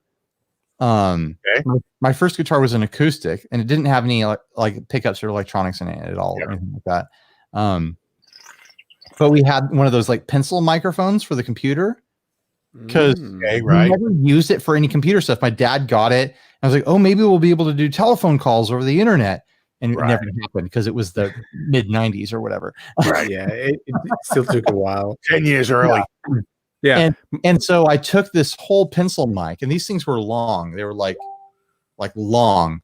And I stuck the whole thing inside my computer and inside my guitar in the sound hole. And then I ran it through Winamp or something like that and just dimed the gain on it. And then I got distorted guitar coming out of the speakers of the computer. And that was the first time I ever played with a distorted tone, is clipping Winamp. That's nice. I got to say, it was glorious. It changed my life. Must have been. My first. Oh, go ahead. Yeah, my first recording experience wasn't actually with a guitar. Back in, well, I'm a bit younger than you guys, so I think my first like recording software was what's it called, EJ, something like. Basically, it was like a collection of like, let's say, EDM samples, like some vocals, drums, and stuff. You could like kind of put together. Right, like a DJ, right, but electronic DJ, right? Yeah. Yeah. So you basically could like put together little songs from the samples. So I managed to hack like old stereo where I will run like from the headphones out of the computer. I ran like a long aux cable into the input on the stereo and recorded those jam tracks on like a C cassette. And there might be one of those cassettes available somewhere. Like my dad has all of them somewhere. I kind of want to find them. I want to see what I was creating like when I was 10. Yeah. Right. Yeah, I had my dad got me a Supro amp when I was a kid. But as you know, Supro amps are pretty clean. Yep. So I never had any distortion. So I had that amp, and then I had a friend of mine when I became a teenager. He saw the amp. He's like, "Oh, do you play guitar?" I said, "Oh yeah, I got a guitar in the closet. I haven't played it in like a year or two." And he was like, "Oh yeah, I play guitar too." And he brought over an MXR Distortion Plus, and we plugged that in. And I was like, "Interested? Okay, this is something different." There you go, right there. That's the second. Yeah, I'll show you my first distortion pedal. Yours is so new; it has the LED. His was pre-LED. Yeah, sorry, I got a new one. Fancy LED technology back then. That's like 1981. His was like 1979. My first distortion pedal. Wow. Oh, nice. All right, hold on a second. This into like probably like an 8-inch speaker Laney amp, gain on full, obviously, volume on full, obviously. Sure. It must have sounded amazing. Somehow my brother still tolerates me, even though we share the room. I don't know. There we go. Here is a pedal that I had to beg my dad to order for me from Musician's Friend, I think, because it was pre-internet days with that, and you had to use a credit card, and I was a teenager. It's my Zoom 2100. Nice. That looks even cooler than this one. You guys, have more stuff. Look at those Look things. up. Those are goddamn robots compared to what I had as a kid. We played with an iron horse and we liked it. This thing changed my life because it has like a 40-second looper built into it. Oh, And it was just long enough for me to record like like the verse of Pipeline, and so I could riff over the rhythm part to Pipeline or something like that. And it taught me how to play lead guitar in a lot of ways, because I could lay down a couple rhythm tracks and just jam over it for hours and hours and hours. I don't know why my family let me do that, because I was like cranking it through a PV Bandit, 100-watt amp with a 12-inch speaker, this blisteringly loud up in my room because I was a teenager, just looping the same nonsense for hours at a time, practicing riffing over it. Man, I wish I had learned to use this thing, because I just turned up all the gain and that was it. I didn't do anything else with it. Like, Yeah. This isn't like the actual one I got, but like, I don't remember what year it was, maybe 99, 2000, something like that. Right. Like, yeah. Now when I have this again, like I got this again a couple of years ago just to see what it was like. And this thing actually sounds good if you know how to dial it in. Like, very usable. Yeah, I still have some old gear. I have my second guitar ever. That's from 73. And I have my first electric. That was from 74. And I have my first wah-wah pedal. I think that's from like 80 or 81. Mm. And the wah-wah pedal's built like a tank. It's my Mutron. Yeah. A Motown. Yeah. Yeah. Plugs Those in are the wall. wild. Plugs in the wall. Yeah. Needs So you got like a 2-prong on it. 120 volt to 3-prong. Oh, 3-prong. That's Oh, serious. no. Yeah, and no ground lift. It's it's quite the noise generator. So this thing was fun because it had I bought it specifically because it had the most. Like, I was looking through and it had the most for the least amount of money. It had the most effects. It had the most features. I'm like, so it must be the best. It doesn't matter what. Like, I didn't know tone was a thing. Like, I didn't know like certain things could sound better or different. I was just like, you have to have the most settings, and you could plug an expression pedal into this and have wah sounds and have like volume control and things like that. There's to me, there's a ring modulator on here. To me, that is still the quintessential ring modulator sound, because that's the ring modulator that I first experimented with, Right. Not that ring modulator is a sound anyone should ever use, because it's not. So I had the Supro, which was a tube amp, and I was always annoyed that it took a long time before I could hear the sound out of it. My friend had a solid state, and this amp would just turn like right on. And and I meant right. So back then there was a whole thing with televisions, right? An old crappy television took forever before the screen came up. A nice new one was pre-charged, and as soon as you turn it on, the screen would light right up. That was like a new technology. Yeah. And so I was like, geez, here I am standing around waiting like a sucker for this thing to heat up and make sound out of it. And I look we had a little booklet called the One Advertiser that came out every week. And I look in there and I see Ram amp, which I don't know, Ram from a hole in the wall, 28-inch speaker. And I'm imagining in my mind, 28-inch speaker. My Supro has a 12-inch speaker. Yeah, bigger's better. 28-inch speaker. This is going to be amazing. It was like $100. I was like, let's do this. So I talked my dad into it. We drive over there. I'm looking at the amp. I'm like, this amp looks kind of lame. And I think he wanted me, it was maybe $70 or something like that. And I was like, all right, yeah, let's get it. I'll get it home and I'll see what's up. I get it home and I'm going, my dad's like, what's up with this amp? And I'm like, I don't know. I thought it had like a 28-inch speaker. And he goes, Steven, it's got 28-inch speakers. Oh. I'm like, what? Like, this thing isn't even 28 inches wide. Why didn't you tell me that? I'm like, I don't know. And then he goes, turn on your old amp. I turned my old amp on. And of course, it sounds so much better. That goddamn Supro sounded amazing. He's like, my dad's getting all mad. He's like, your old amp sounds better.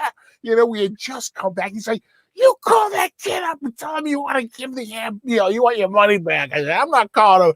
Oh, my dad was livid. That amp was such garbage. What can you imagine even owning something with a 28-inch speaker in it? Oh, I could. When I was 14, I could totally imagine that. I was so stupid. I was like, it's gonna be sick. I have a 28-inch speaker. How would you even transport it? Because it's like a CRT TV. I don't know. 28 inches wide, but it's going to be 30 inches deep. The fact that it didn't even dawn on me that there's no possible way that structure could contain a 28-inch speaker. It's sad, but I considered myself a fairly smart guy at the time. I got duped by the Fender GT40 a couple of years back because I was looking for an amp around the same price point to compare against the Katana that I had just gotten because I got good views off of it. Like, I should do a comparison video. So Fender puts out this amp, says it's 40 watts, and it's like $250 around the same price point. Like, well, that's a no-brainer. It'll be a great comparison to the Katana. Shows up. They're not 40 watts. They're 20 watts times 2. It's two 8-inch speakers being split into 20-watt channels. And so I did all these comparisons against other amps, and I ended up returning the damn thing. It's because it's just a Bluetooth speaker amp, like it didn't sound good. But another memory I was having, back to the Musician's Friends catalog days where I got this from, because I was poor, I didn't have any money. I was a teenager. I was mowing lawns and stuff like that and babysitting to get, $20 at a time. I wanted to have the amp I had was a Crate GT15, one of the ones with a spring reverb.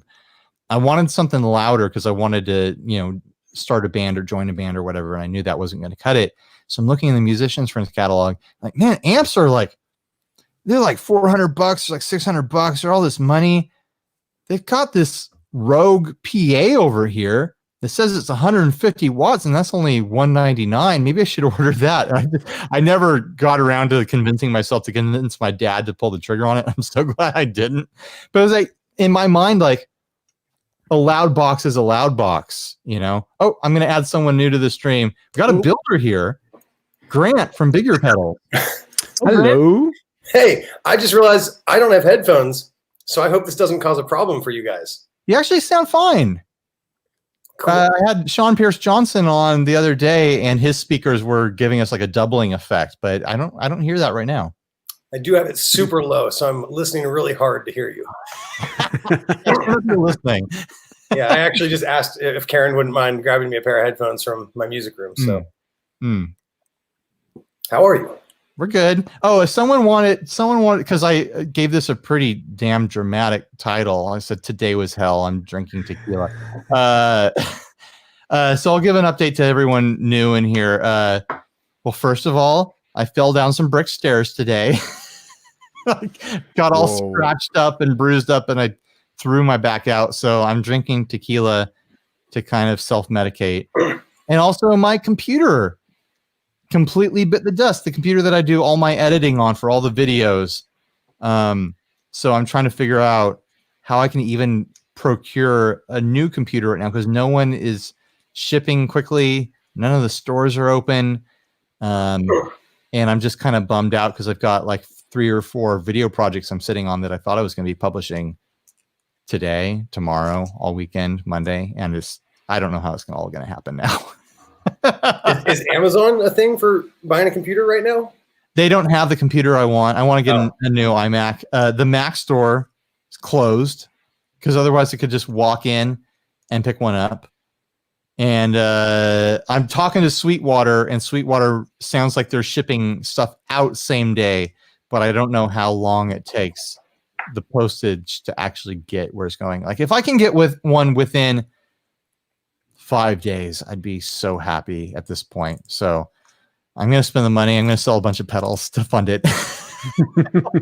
Other people on here are also recommending Newegg. Yeah, So- I'll check out Newegg today or tonight for sure and see. so see it's a backup to Sweetwater. You might want to check them out. Yeah. I mean, Sweetwater hasn't gotten back to me yet. So yeah, that's now we're all caught up, and then we've all just devolved into talking about 80s computers and our first pedal purchases. Vlad had a 505 from Zoom, and I've got a 2100 from Zoom. Steve doesn't have it in hand, but he was talking about his MXR Distortion Plus. I've got one. Yeah, Now actually, we're all- guys, I actually have to head out. I need to start Oh. working. It's morning for me. All I right. actually have work to do. Yeah. Sorry to be the Yeah, guy so that 8 a.m. over there. Sorry, what? It's like 8 a.m. there now, right? Yeah, 8:30. I actually have a video edit that I need to fix. Just got a long list of things they want to change. Oh, I always do. Whee! Yay. No, it's fine. It's fine. Mm-hmm. But yeah, All right. talk to you guys. See you later, Yeah. Vlad. Good seeing See you. you. Dude. Boy. Yeah, I have to buy a computer right now as well. Oh, damn. What happened? Yeah. What are you on? I mean, I'm on a laptop.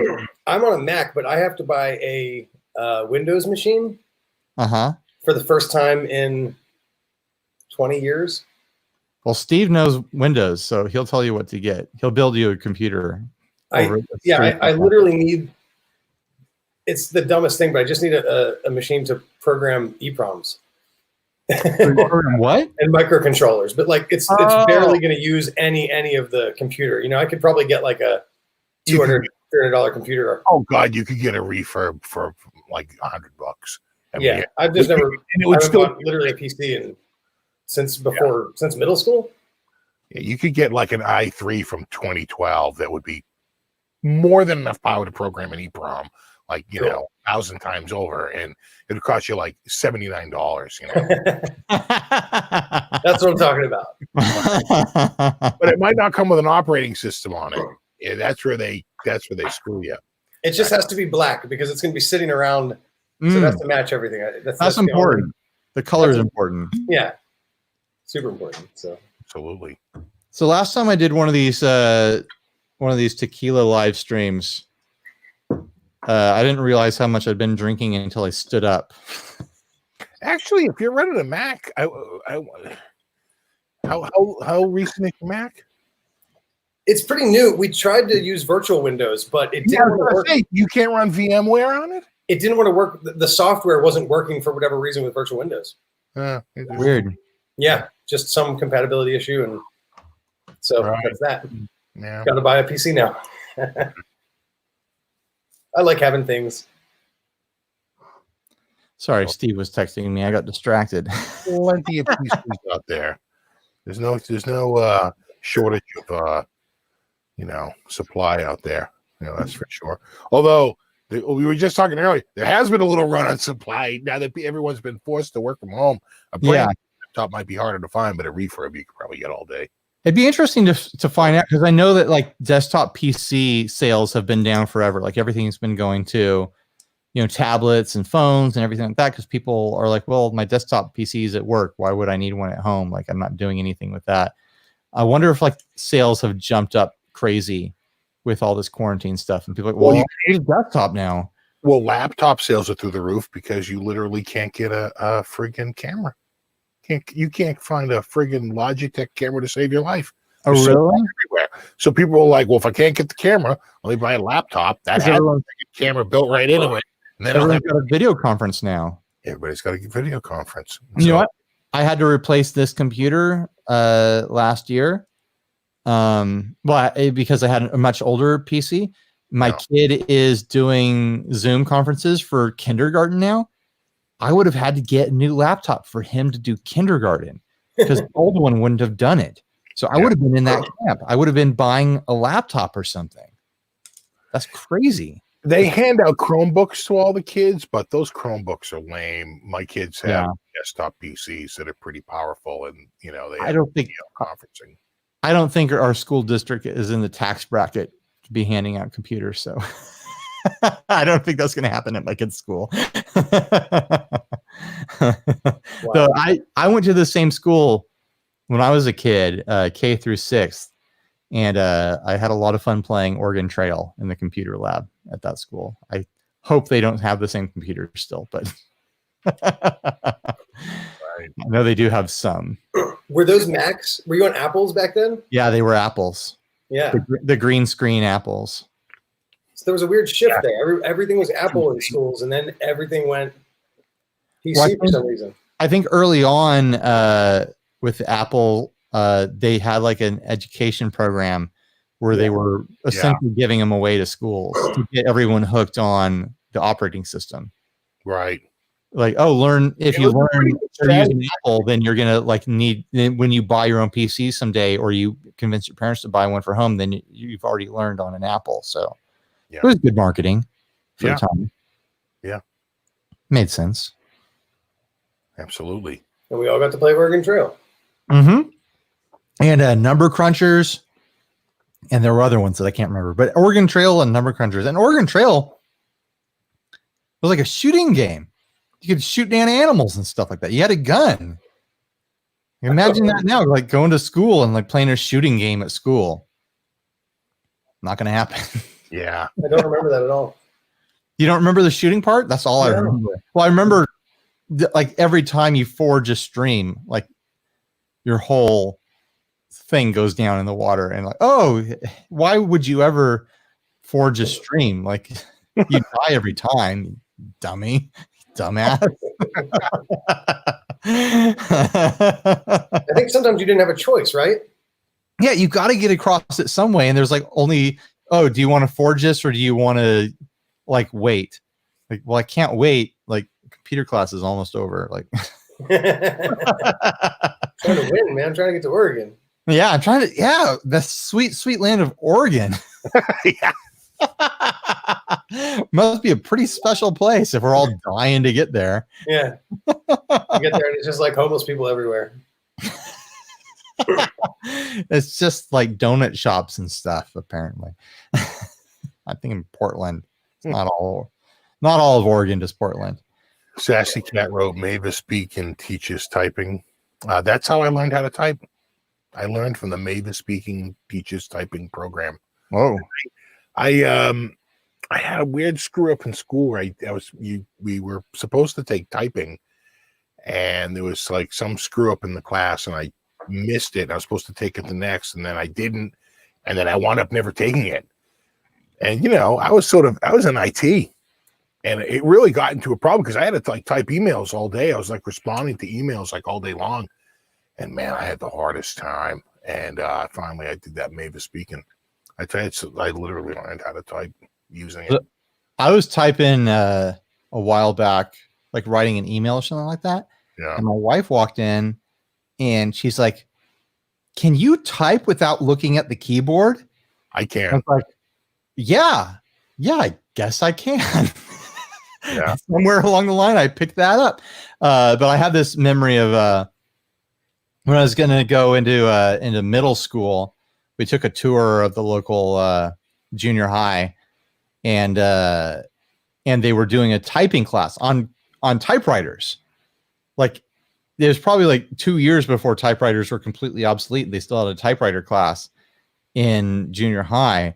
And I remember standing in the back of the class, and they're giving the tour, and the tour guide is explaining the class and stuff. And I'm watching a junior higher sit there like type, and they would put this plastic sheet over everyone's hands, so you couldn't look at your hands and look at the keyboard while you were typing.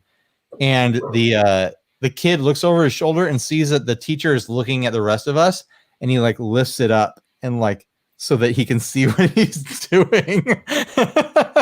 And that memory is just burned into my brain of this kid cheating while we're standing there like learning about the class. But I had already, we talked about this, Grant wasn't here, but I had already been playing on computers for like 10 years at that point. So I was already typing and learned how to type and everything like that. So it was a little bit silly to me. I failed my high school typing class. Really?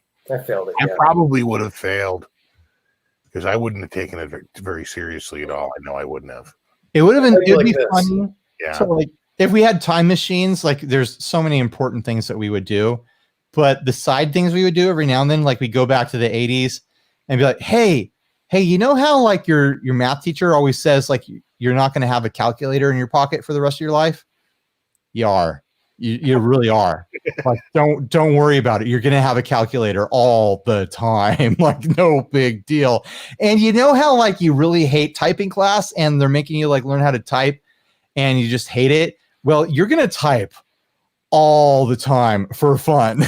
You're not going to believe it. Like, it's all you're going to do. You're just going to type all day, like talking to your friends, making jokes. Like, your primary source of communication and entertainment is just going to be typing all the time. So don't worry about that either. I had to go to that, you know, the Microsoft ergonomic keyboard where they split it left hand and right hand. Oh, yeah. There's a big stripe down the middle, so you can't confuse which hand goes to which key. That's the keyboard I had to use. And it was like curved out because it's like curved out. And I swear to God, because then there's no way I can hit a wrong key. I was always hitting the wrong key. And I said, I need to separate these hands more. So they basically say, like, all these keys are for the left hand and all these keys are for the right hand. And I tell you, man, it worked out. I can only use that keyboard if I want to type.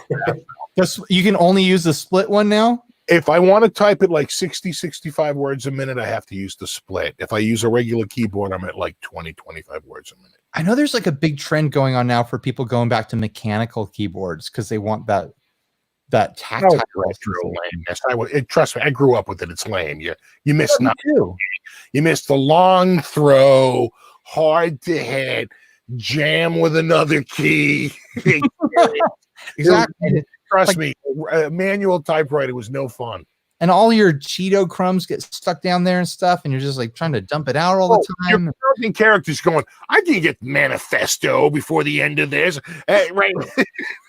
You get to like S and you're out of paper. You're like, son of a bitch. You're like putting a dash in or you're whitening it out. You're like, I knew it. Now, word wrap was the greatest invention ever where you didn't have to worry about running out at the end of a goddamn line when you type the word. You got a fan comment here, Steve, from Paul. I'll put it up on the screen. Okay, Steve. What's up, dude? Watch your Harley Benton LP video last night. Yeah, I know that one. I don't think they want to use the word LP or Les Paul. Just call it a single cut. It means it's less as in less money, Paul. Yeah. I just got a Les Paul a little while ago. I'm jealous. Let me grab it. Is that with one S or two S's? It's two S's. Uh-oh. Because it's small. It's a tiny little guy. Edwards? Is it Edwards? No, it's a sub brand of all that. It's GR Grassroots, which is another ESP. Oh yeah, sub brand. Oh, are we breaking out our Les Paul minis? Is that what you have a mini too? Oh, Grant, you got to get a mini to be in the club. Yeah. I was going to tell you. I was going to ask you to go buy that one for me until you said you were buying it for you. Oh, really? Yeah. I mean, no peer pressure, bro. Oh, whoa, matchy. So, Sean from Lollygagger Pedals has volunteered to remake. Right there, yeah, hold it like a violin. Has volunteered to remake the amp circuit for this to try to make it louder. So I need to get him some photos for him to figure out how to reverse engineer this thing. But I don't know if you've seen these. You knew it might be an Edwards. It's a built-in speaker in the pickup. Yeah, I like it. Edwards makes a black one. I haven't seen the sunburst like that, but I've seen black with the Edwards branding on the headstock. Yeah.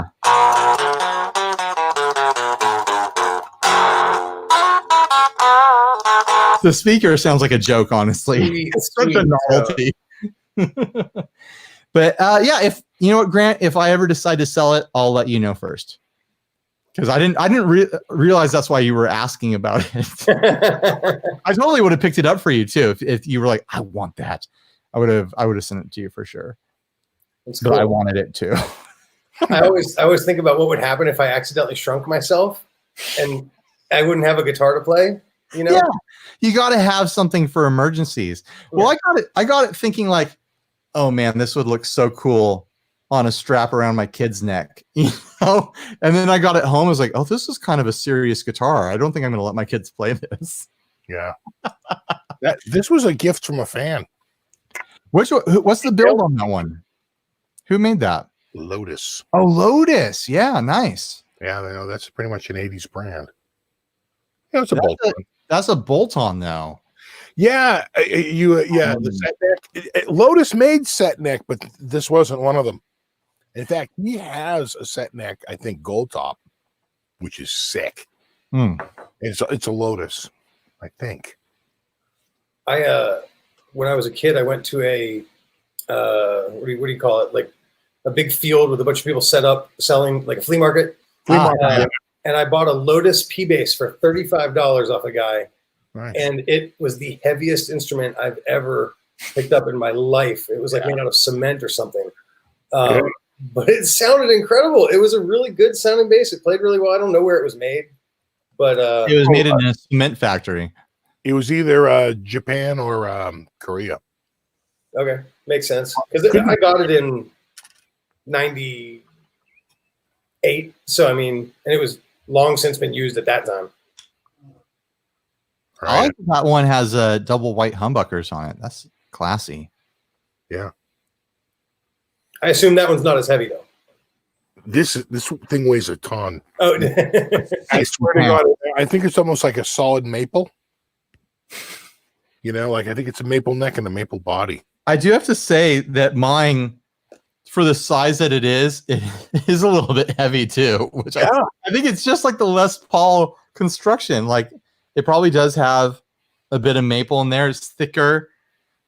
It's just a bit of a brick. Like I think for sure I have full size guitars that are lighter than this guitar. I swear it feels heavier than like my Strat. I have like a very light Strat. I'm holding my Strat and the Edwards thing right now, and they're very close. They're very close to each other. So yeah, you're not getting weight savings there. It's all just length and all around size, I guess. Go on. In the last live video I did, I had a few people on, and we found out that in Seattle there's a big Dickens festival. I know, right? For like Charles Dickens style Christmas caroling and stuff like that. Sure. And the person, it was Emily from the Get Offset podcast. She's like, "Oh yeah, we have this big Dickens festival here," and she didn't hear herself while she was saying it. I was like, "You have a what?" And then that became the topic of conversation for a good 45 minutes or so, is the going-ons of the big Dickens festival. Very popular festival. I don't remember what we were talking about. Little guitars. Is there anything? Why was that? I don't know why that was. Oh, the LP comment. I'm gonna say LP comment. Oh yeah, the Harley Benton LP. Which Harley Benton LP did you have? Was it the Plus or the regular 450? I think it's the SC 450. The SC 450. And gold top. Gold top, nice. Does that one have humbuckers or P90s? P90s. Nice. Yeah, it's the best guitar $159 can get you. I was looking at my Toman affiliate information a couple of days ago, and I realized that the 450 is my top selling thing on there. Oh, really? When I've only done one video at it, and it was at the first Gearhead University. And I was like, holy heck, well, I've got to have one of these things. I remember liking it. So I wrote them. I was like, hey, can you send me one of these? And of course, they're sending me one now. So I'm going to get the 450, and I'm going to get that sparkly Stratty Ibanez AZ style guitar that they have. What do we got here? This just showed up. Is that a Harley Benton? It's a Harley Benton. Shoot, an acoustic bass. Damn, son. Long guitar. It's like this is straight out of Star Wars.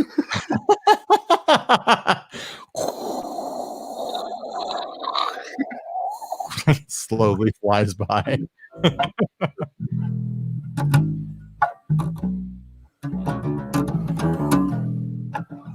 Uh-oh, it's about to go down. I think I need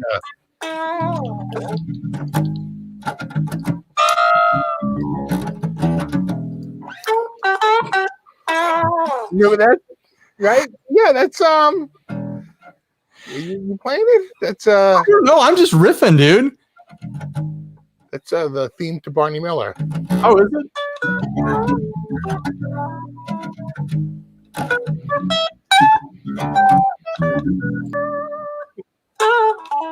And the stream must be pretty good tonight. I feel like we're not out of sync or anything like that. That's not bad. Everyone watching is like, no, it's really bad.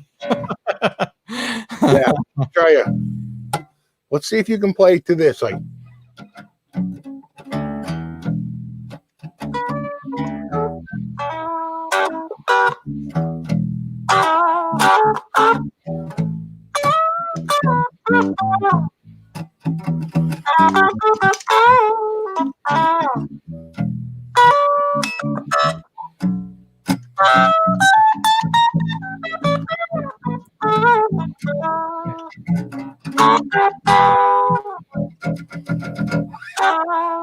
Not bad. it actually sounded reasonably in time. I don't know how. So, how did it sound on yours? Yeah, it was. It Yeah. sounded good on mine.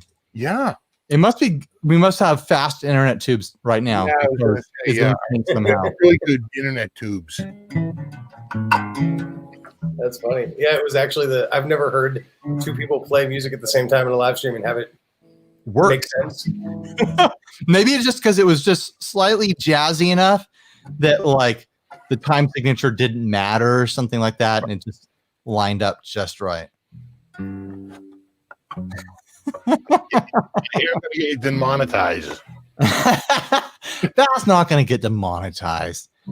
Only like people who play stuff like right perfectly straight on, like the Robert Jacksons and stuff of the world. Robert Jackson. Did I mess up his name now? I'm too deep in the tequila. Johnson. Since I'm we're gonna be talking about sad if I mess up his name because I like that guy. But the people who can play really clean and really good, they get demonetized when they play covers. Right. I've never once been demonetized for Ready? playing anything. and I'm always playing stuff that I think should get demonetized. Like I'm always just like, It's like you know, it's like Ken, like just playing like it's so famous, but is that enough to get you to I know, right? I know exactly what you're doing. Right? how many the song, but is that Running with the devil. oh now you are. Just one note. Yeah, this is it, guys. No more money. I'm not going to make $1.50 from this video anymore. I didn't know that song. I thought you were playing a Muse song. Oh my god. There's Is a that- Muse song that starts out with 3 open. It's like boom, boom, boom. I thought that's where you're going That one, yeah. Muse is that a band? with it. Yeah. But I'm assuming it's spelled Mooze. Exactly. It's nothing stupid like that. It's MEWSZ and then like an apostrophe. But and no then, vowels. Was that? But How with many no vowels. amulets? Yeah, no vowels.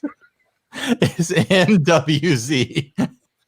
It's gonna need more amulets, I think, for the 80s. If you legitimately don't know the band, their bass player is ridiculous. Of all like the modern bands that Steve should listen to, I almost say that Muse is probably one of them. Like you'd probably get a kick out of listening to Muse riffs because they're actually a pretty riff heavy band. Yeah, I shut down new music somewhere around 87, 88. So done a lot since then. Yeah. I had this moment in time where I was like, am I too old to like new music now. It was like in between like 99 and like 2006, where everything went to new metal and then it went to emo.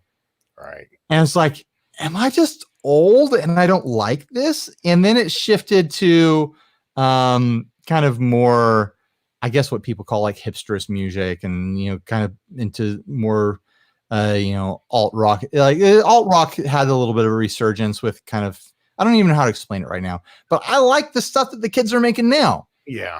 But there was a good portion of time, almost a decade, where it's like, I hate everything new. I hate everything new coming out. It's new metal, emo, screamo, all the variations in between and stuff like this. This sucks. I hate it. But like everything, like I'm fine with everything now. I like the new music that's coming out. It's weird. I like Billie Eilish. Like my wife and I had a conversation about Billie Eilish, and it was like, what do you think of her? And she's like, I kind of like her. I'm like, me too. Well, she's talented. Yeah, I think her talent is undeniable. She certainly, and her brother is super freaking talented. They both. Yeah. But it's like a lot of people like trash on her, she's the stand-in for the way people used to trash on Bieber or whatever, who's a pop star. But then you listen to Billie Eilish, and this is like 90s Lollapalooza throwback stuff. Like this is like weird stuff. It's fun and experimental. She's a very emotional singer, and a lot of people take that very different ways. Right, totally. Some people don't believe it. Oh, sure. Like no one's that emotional about anything. No one is more unreasonably angsty about anything than teenagers. Like that's the time when you get to be angsty. Like Christ, she's 17. She should be angsty for a little while. Yeah, let her have her. Like it's her first time she's feeling anything. Of course, she's gonna make sad songs. Yeah. Like if I had the talent to write songs when I was 17, it would have sounded just like that. Right. And they're not all sad. No, like sure. Record. There's a lot of. I mean, there's all kinds of emotions, but it's not all just like, oh, woe is me. It's not like, yeah. That's a Lana Del Rey album or something. Yeah, totally. No, right. It's good stuff. There's hooks in there. It's experimental and weird. Like the time signatures change and like the beats change and stuff mid-song. Like this is like it's good stuff. And the tones. Yeah, good tones. Chunky, nasty, grimy stuff happening. Yeah. It's good. Like I said, her brother Phineas, that dude, he's got his stuff together. And, he was the one who was trying to make it. And then he just had her sing one of his songs. She's like, geez, that's much better. That's too good. Why don't I just, I'll write the songs and play them and you can sing them because, Christ, you're much better than I am. Yeah. Well, that's also like the the No Doubt model. Like Gwen Stefani's brother started the band and then got her in there to sing, and it's like, well, you've got this now. Yeah. I guess this is your thing now. Yeah. I can't think of anyone else that's happened to.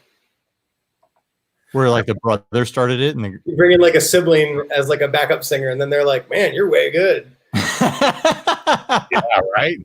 Yeah. I'm trying to think of other bands that I like now. Like anytime there's like, I have a thing for bands with like female vocals. Like anytime there's a female vocal and it's good songwriting, I'm like in. Like for a while, I wanted to start a band that just did all covers of like 90s girl rock, like Garbage and Veruca Salt and Cardigans and stuff like that. I just wanted to be in that band because I love those songs,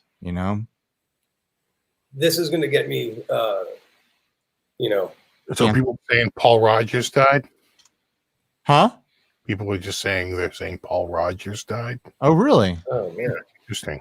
Like just now? Yeah, they're coming up. So I'm pretty sure I saw Paul Rogers singing for The Firm, right? Because Jimmy Page was the guitar player. And I want to say Paul Rogers was the singer for that band, but I'm not positive. So I think I actually did see Paul Rogers live at one point. Because I did see The Firm. Well, R.I.P. Paul Rogers. Yeah. Bad Company, right? Yeah. Bad Yeah. Company, exactly. But yeah, so what their biggest hit was probably what? Shooting Star, right?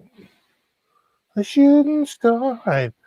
Well, didn't they do the song Bad Company? Was that their song or was that someone else? Yeah, The band? no, Bad Company was them, but that wasn't as big as don't you know that you are a shooting star? Oh, yeah, yeah. You know that was their biggest. Yeah. You know what I'm saying? That's a big song. Johnny died one night, died in his bed. Here's a question for you, Steve. Do you like Greta Van Fleet? Have you heard those guys? Because you were talking about Zeppelin earlier. Yeah, I like Greta Van. Are they siblings? I think 3 of them are, right? Or 2 of them? 3 of them? They might be siblings. Oh, Hanson. They're all siblings, right? Okay. Talking about sibling bands. Okay. I've seen Hanson.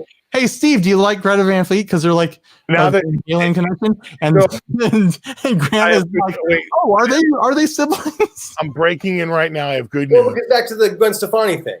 Paul Rogers is alive. Now they're say Paul Rogers is alive, and it was the other guy in the band that died. Oh, well, he'll Come on. I almost made a super dark joke. Now we have to put out. He's going to be dead someday, but Yeah. We'll get to live it then. yeah. Well, Oh yeah. No, real quick. I was going to say I saw Hanson live one time because a friend that was a photographer wanted to go. She had plans to take their photo, I guess. And she said, "You want to come to the show?" And I said, "Sure." And I will be totally honest. Nobody in the band is like a remarkable, like virtuoso level player, right? But they are all like this. But they're brothers. Like when you're blood related to somebody, you've been playing together since you're 3, 4, 5 years old. They just speak a language like a band that's just. And it was really, you could tell that by watching them. Like, this is a good band, whether you like their music or not. Nobody was up there shredding or like whatever. It was just solidly meshed. Like they just meshed. And that's why I think the Greta Van Fleet thing, whether you like their music or not, I think they're siblings. So I think they speak a language with each other. You know? Right.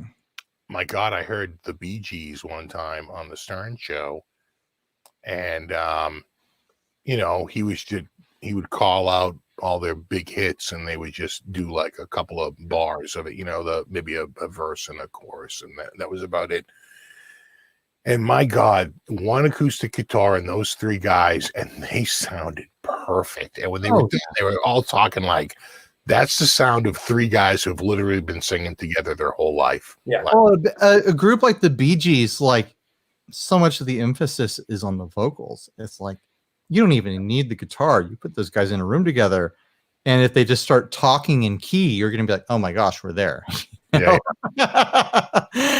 I think it could probably be the same for the Beach Boys or any other like vocal band, where it's like if you don't need the music, like it's all the vocals are the central point. It might as well be an a cappella band at a certain point, Yeah.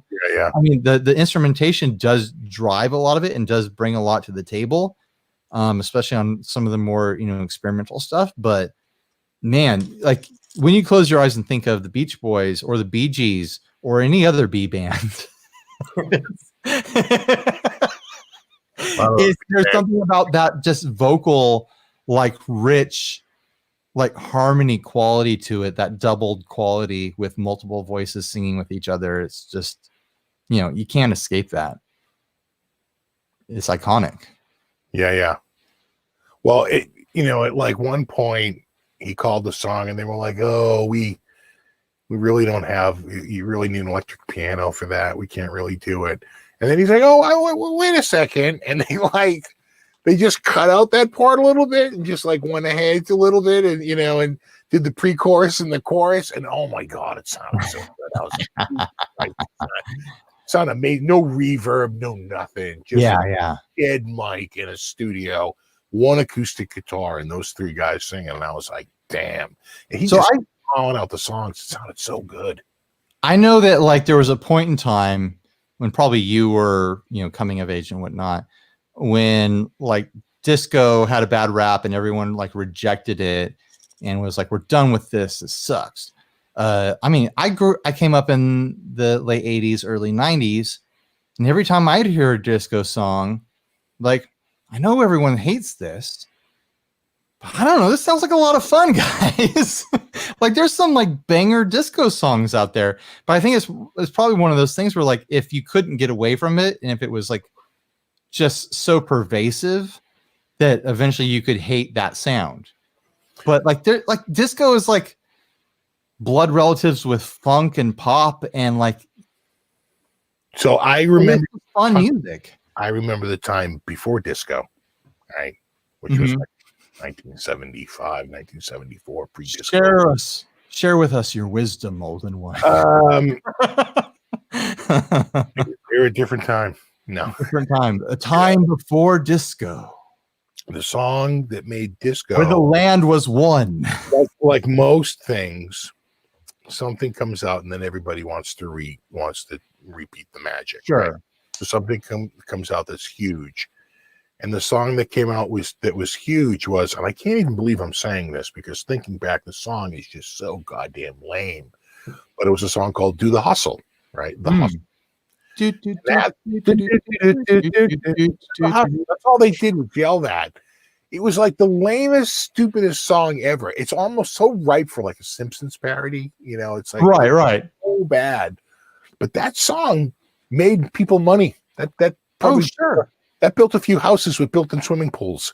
And people, you know, if there's one thing people like, it's more money. So everybody jumped into disco until, my God, Kiss came out with a disco song a year after disco died, because that's what Kiss does. They wait for something. They wait until something is like completely dead. Then they jump right on it. Well, right? I mean, nobody grunge in 2001. You know, like freaking Rolling Stones had a disco album, and it was great. Yeah, it was an album. You know, it was a crazy time because cocaine. You know, probably well, forget the cocaine. There's a lot. God, yeah, cocaine and everything. Yeah, everything. That's actually, I'm pretty sure the last time I checked, not that I do it frequently, what's it called? I Was Made for Loving You. Is that what it's called? Yeah. That's their most streamed, that's their most hits on YouTube. Wow. Yeah, which is crazy because, you know, again, that came out a year after disco was pretty much certifiably dead. And it's not really what you would think of for Kiss either. Disco peaked in like 77, really 78 with Saturday Night Fever, right? That was it. Once Saturday Night Fever came out, disco was sort of dead after that. And, you know, the problem with the Bee Gees is that they weren't a disco band. They wrote a disco soundtrack for a movie. They became pegged as this disco band, but they weren't. They wrote that album in a goddamn weekend. They wrote that album in 2 days. All those famous disco songs they wrote, 48 hours for that album. That was enough. Right. They shit those songs out like they were nothing. And because it was disco, like, we need disco. Yeah, sure. Yeah, we'll do it. You know, but to them, it was kind of beneath them. It's like, and of course, they got pegged as like the disco band. It's like, sure. When you close your eyes and think of disco, you think of Bee Gees. Like, that's what pops in your head. Even if there's, you know, more iconic songs or songs that are more important to the genre, like that is what's in your head is like Saturday Night Fever. You ever hear like somebody where they go like I'm trying to think here, like I love that I was just over there, like, oh, just let me grab something. Right? They go like, well, you can tell by the way I use my walk. Woman's man, no time at all. They do almost like a country and western. Yeah. Have you ever heard that? They do a country western version. That's what they probably would have done with that song. Sure. Right? It would have been like this, a much more serious, you know, E minor 7 to A instead of do. They had to do that for the friggin', you know, for the movie. Like, it's actually a pretty damn good song. You know, if you slow it down and you actually play the chords to it. Yeah. You know? Yeah. When I was in high school, I had a turntable in my bedroom, and I would always go to Goodwill and buy vinyls, and I played the shit out of that soundtrack. I don't know why, but I just liked it. Yeah. And you know the song "A Fifth of Beethoven"? Yeah. You know that, Ryan? Yeah. I remember first hearing that like as a kid and just being like it was hilarious, but it was also incredibly well done and just like a serious piece of music. Yeah. You know? And still listen to it and appreciate it. Like I love that record. A lot of disco tracks had ridiculous production on them. Like, yeah. And just ridiculous hooks and man, just like just somebody fun said music. here, by the time they mentioned Disco Duck, and by the time it got to Disco Duck, it was right. Right. When you get to the novelty side of it and just like to like novelties, it's friggin' over. And just cashing in on the trend, you know. Yeah. If disco had stayed small, if it had been a niche, like small thing, like it would be like, oh man, yeah, oh, you're building a disco rig? That's cool. You know what? It would probably be more beloved like Motown. Totally. So Motown was even though Motown was huge, undeniably huge. Yeah, but not as huge as you might think, just because of maybe not as inescapable. Well, just because some radio stations would just absolutely refuse to play it. Okay, right? Just wrong people. You know, we're not playing that. We're not playing. Right. Period. Okay, so Motown suffered from a problem of just there's plenty of music stations in America at that time in the 1960s that were like, no, not gonna happen. Where's Slim Whitman? Bring us right. Una Paloma Blanca.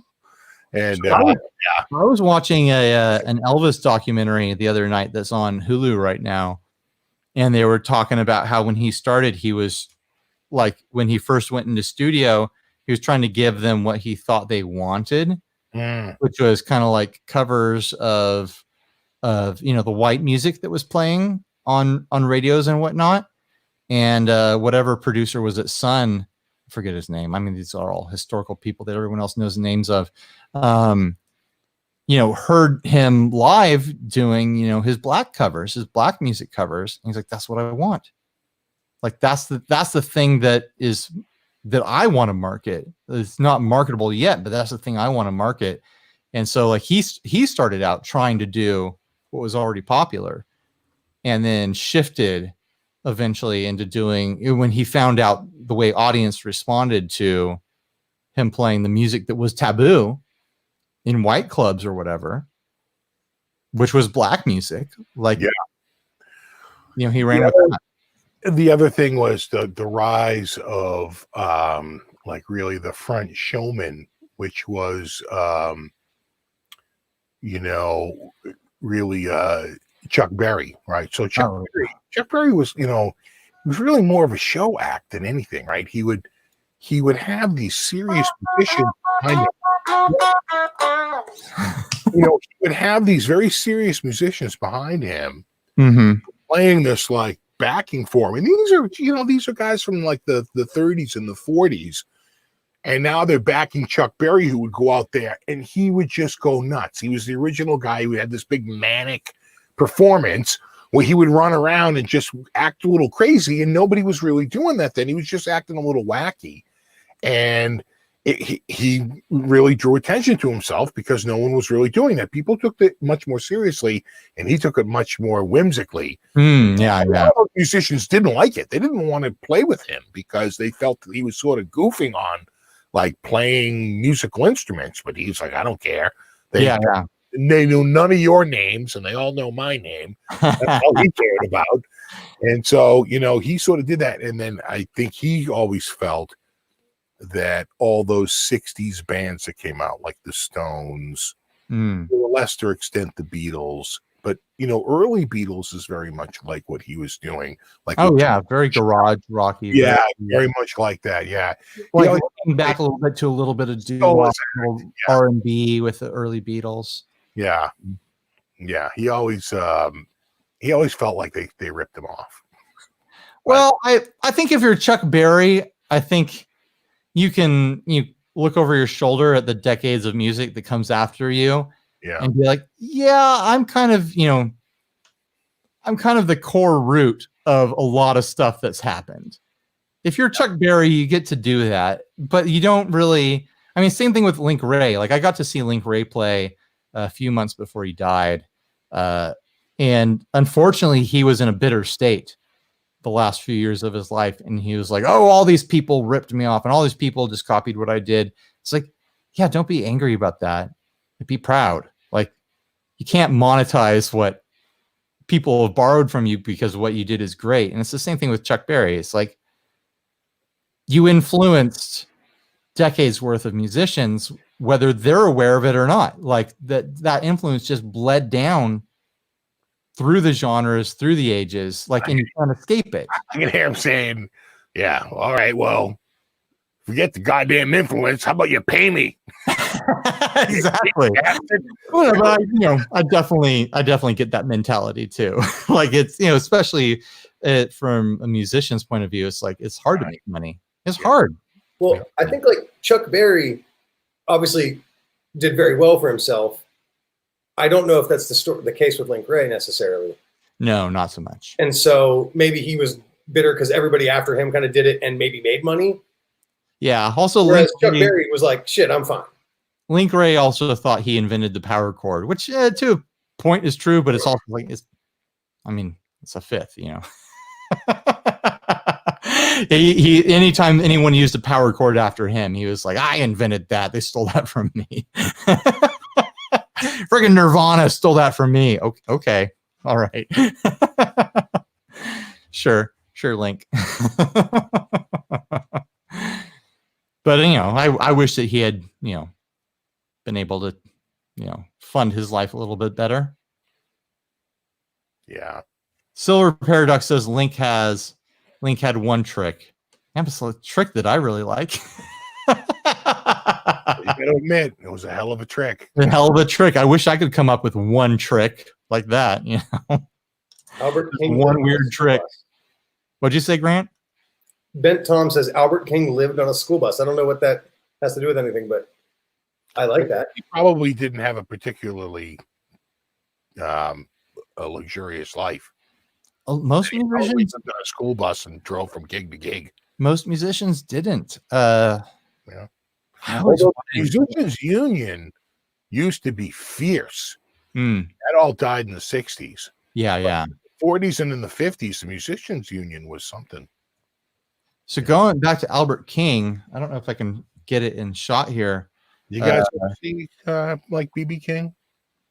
I use an acoustic Control 150 for my surf band.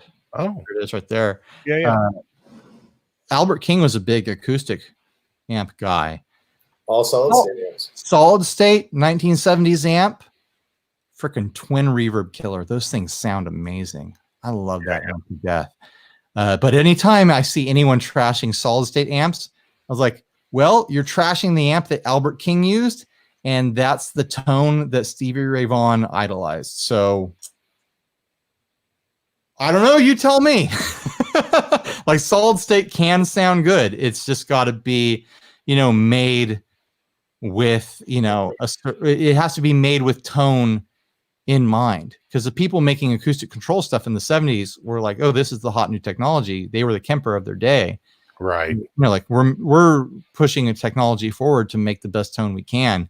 I think solid state got a really bad name in the 80s and the 90s when the crates and the PVs and whatnot were like, oh, here's your practice amp. I have a PV Wiggy. A Wiggy? Dweezil Zappa signature amp. Those are supposed to be great. It is so good. And I've plugged people into it to test pedals. And then I'll be like, yeah, it sounds incredible, right? For a solid state amp. And they're like, this is a solid state amp? I thought it was like a hybrid. Isn't it like, no, it's full solid. Yeah. They look super cool. Like it's because the shape of it too, it's like weird and it's not vented at all. I mean, it's just like, it's a solid state amp. But solid state can sound great. It really just, I love how we've just sidetracked whatever we were talking about. I've had some Fender amps that have sounded really good. Some solid state Fenders, like I want to say it was like a Princeton Chorus or something like that. Yeah, stereo amp. sounded amazing. It all comes down to like what tone you actually want from an amp, because everyone just defaults to like, oh, you got to have a tube amp. It's got to sound like a tube amp. Like if you're doing it like digital, it's got to model a tube amp just right. And it's like, well, do you want tube sag? Do you want tube compression? Do you want tube drive? If you don't want those three things, you might want a solid state amp. It's not even any of that. What I found is that when I would go through a solid state amp versus a tube amp, there's almost like a loudness factor to tube amps where they accentuate those mid frequencies that actually we just perceive, I think, is louder. Even if their amps are putting out the same dB, it feels I've just those tube amps. I would go to these jam rooms and there'd be a bunch of amps there. And one dude would grab some Fender tube amp and I would grab, I remember he had like some like line 6 there. I said, I'll just plug into this. But I couldn't get, even line 6 was like 100 watts. It couldn't cut through, couldn't hear myself. I switched to like a Fender, like a Champ or something like that. Oh my God. It was a smaller amp. It's like a 30 watt amp. It sounded so much louder. It was like, right. But I think that's where the like part of the bad reputation comes from, is from these, affordable practice style amps. And the line 6s and things like that. Or is a line 6 even solid? I mean, it's got a solid state power section, but it's digital. So the JC 120, that's probably one of the best solid state amps. When an amp that never had a tube version of it. Yeah. So many amps are just solid state versions of some tube that's in exactly. Or they're trying to model something or something like that. Like the acoustic that I have, a JC, whatever, any of the JCs, some of the other classic solid state amps through history, like they are what they are because someone made them to be like, we're going to try to make the best sounding thing we can. And we're just using this technology. I think going back to what you were saying, like some tube amps can just sound louder. I think what's going on there is that they're using the power that they have, pushing into that tube compression, and you're just getting compression. So you're like a lot of the frequencies are being squished up into that loud range, right? Where with something that doesn't have that tube compression is a wider dynamic range, so it can sound in a way quieter, where the peaks are louder and the lower parts are lower and whatnot. Right. I feel like I would have to turn that solid state amp up so loud. It was all barky and boomy. And it was the line 6. And I would be like, oh my God, because just so I could hear it. You didn't have to be on the insane setting, Steve. Didn't I?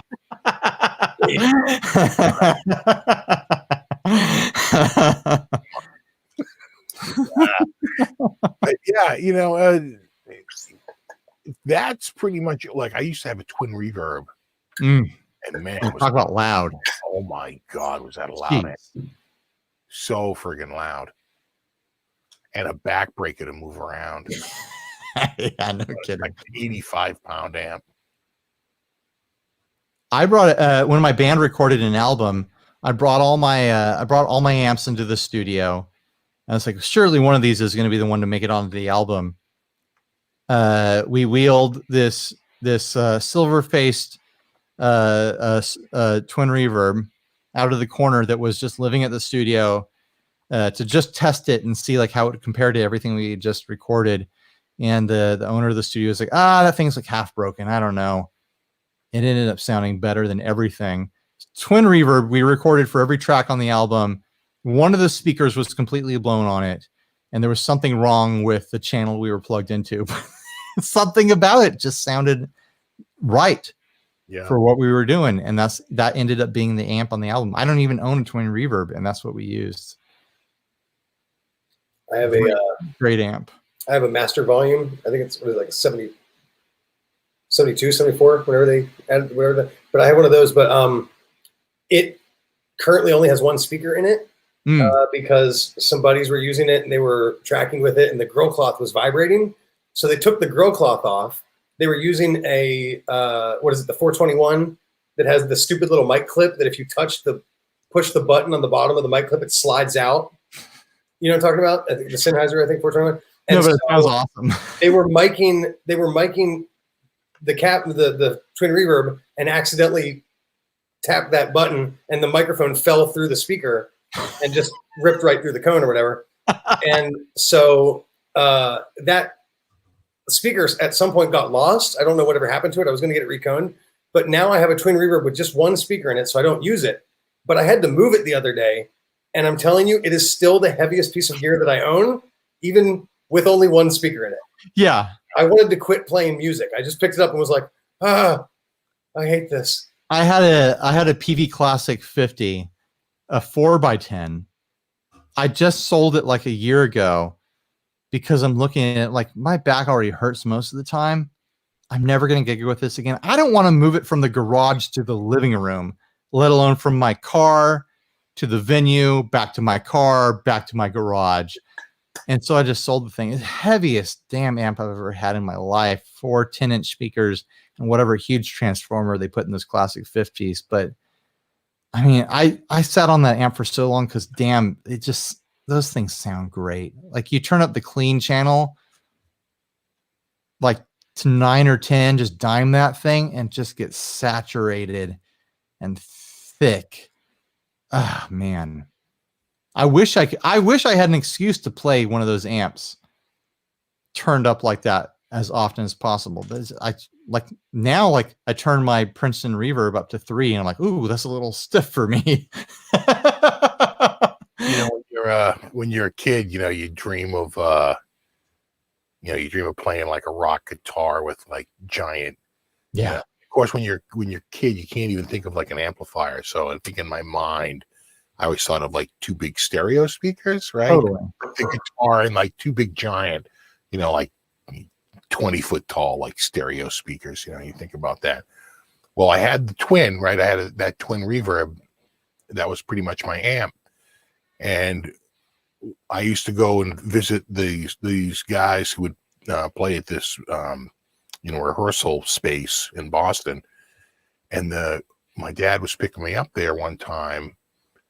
And the dude in the room next door was selling a PA system, a Shure Vocal Master, right? So you should look that up, Shure Vocal Master. Sure, Vocal Master.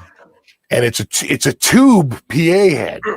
It's tubes, right? So you turn it on, the glow, right? It start up. The knobs are clear around the outside. The knobs are clear on the outside. That's you can see where It's got the rockers in the front, right? Yeah, like the rockers, right?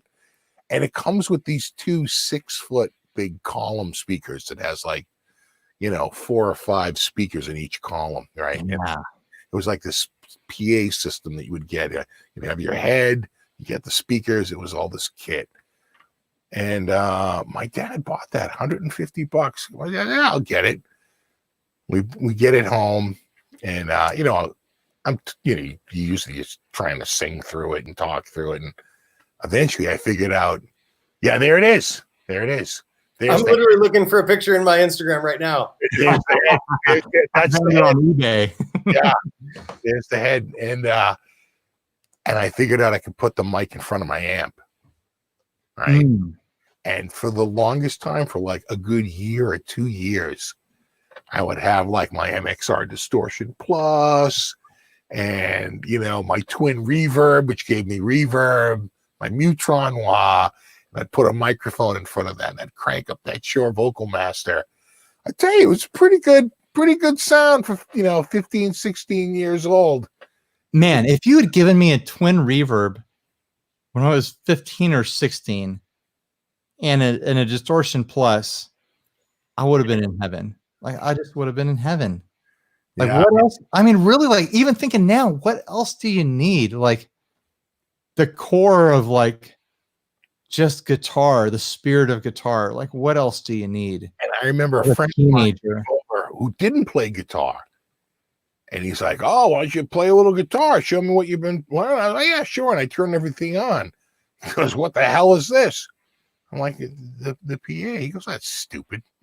I'm like, what do you mean? He goes, why would you mic the amp? You already have an amp. You're miking the amp? That's also the twin reverb. Like, why would you ever need to mic a twin reverb? It's the loudest thing on the planet. That's what he was pretty much saying, but he doesn't know anything about a twin reverb. He just says, well, why would you mic something that already has a speaker? Right. But also, because it I mean, sounds better. So I turn the vocal master off, and I start playing. He goes, "Wow, that sounds a lot worse."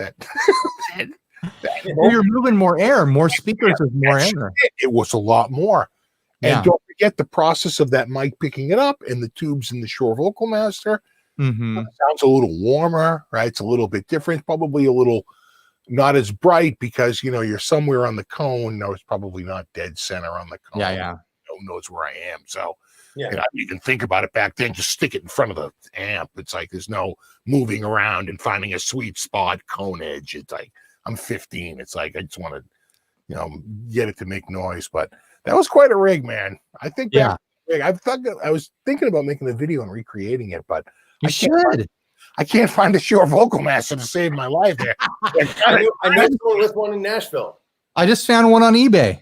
Yeah. Well, I got to find a local one because they're big. They're monstrous. It'll break if you ship it. Yeah, they weigh like 400 pounds. And Exactly. This one is on eBay, $129.95 free But what I'm shipping. willing to pay. I actually cleaned one up for Nikki Lane. She bought one for her rehearsal space, and I went through it just to make sure everything worked because one of the channels wasn't working.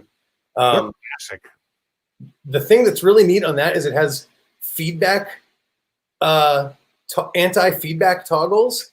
Yeah. So instead of like an EQ to like notch out your feedback, you have like, I think they had like 4 or 5 different frequency ranges. Yeah.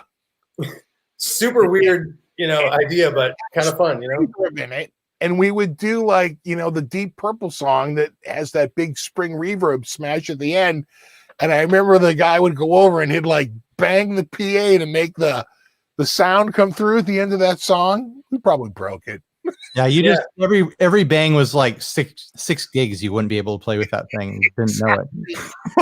Oh my God. I remember schlepping those speakers everywhere. And eventually we would use that. And we found PV speakers that were like 2-way, right? Had a 15-inch speaker and a radial horn, Still Yeah. the Vocal Master. We still didn't have a head, Oh God, those are the days. So years and years back, I was running an all ages venue with a bunch of friends, and I got this message from a buddy who was working at this like youth camp up in the mountains. I was like, "Hey, we've got this big barn up here, and there's a bunch of like music equipment in here, and we just want to kind of get rid of it. And like we're way up in the mountains, so no, we don't even want to bother selling it. We just want people to haul it away. We're wondering if you want to come up here." Paul. No, it was nothing. It was all like live. It was all live sound stuff. Like, if you want to come up here and take a look around and grab stuff, and I was, as young, I didn't have kids yet or anything. I had all the time in the world. I was like, yeah, I'll drive up to the mountains and check out your music barn with all kinds of stuff. It was all like this 1970s era, early 80s era live sound equipment. I shoved everything in my Civic at the time. I had this Honda Civic. I shoved everything in my Civic that would fit. I was sending pictures to friends, and my buddy was like, "Oh, grab that soundboard for me." There was this giant like 60 channel soundboard. Oh my God. There were these speakers that were these vintage carbon speakers with this swirly carbon text on it, not like the angular carbon text. They had like 2 18s and a tweeter in them. So I grabbed 2 of those speakers and a bunch of like 70s style floor wedges and stuff. And I brought them back to the venue and I set them up. The floor wedges worked, but those like big speakers, like with the 2x18s and the tweeter, we just used those for window dressing because they sounded like crap. It probably blown. Who knows? It's just like, I think they needed to have the right power amp pushing them or something like that. I had like I had a modern like little PA trying to push them. Like, these don't sound good. They probably would have sounded great with just vocals running through them, but you couldn't run like a full band mix through them. But like just this amazing old like PA gear that we stumbled into was a lot of fun. And this barn was just full of this stuff. Like, I wish I had shown up with a truck to haul it all away, Ended up selling that stuff for like $50 a pop because no one wanted it. But I thought it was special at the time, Who doesn't want a barn full of free gear? Yeah, seriously. Just take a nice country drive out to the mountains and raid a barn full of old Carvin speakers. Marvin. David, I don't know how to say his last name, Olivares, says, I secretly love my pig nose. Do either of you guys have a pig nose? I don't. I kind of always wanted one though. I love my pig nose. I don't think I'm trying to remember it. Yeah, I don't think I've owned a pig nose. I just wanted one to do the trick where you like open and close it as like a wah pedal. Wah. Yeah. The thing is that the pig nose is dirty as hell, like at all times. There's no clean tone. Mm-hmm. But if you're like using a Strat, there is, you know what I mean? Like you can get all sorts of tones and use your volume knob to clean it up. And there's some great tones in a pig nose. But if you have like all your knobs on 10 and it's just high output pickups, humbuckers or whatever, yeah, it's just dirty. Right. And I didn't know that for the first years of owning one. I just kind of like thought it was just a dirty thing. And then I was like, oh, wait, I wonder if it cleans up. And it basically is like a germanium fuzz box and it totally cleans up. It's so good. I love it.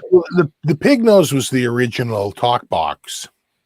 Someone figured out if they took their pig nose amp and they stuck a plunger on the front of it, pulled the handle out of the plunger, and then ran a rubber hose from the plunger up to their mouth, and then just duct taped the plunger to the front of the pig nose, right, to keep it permanently affixed.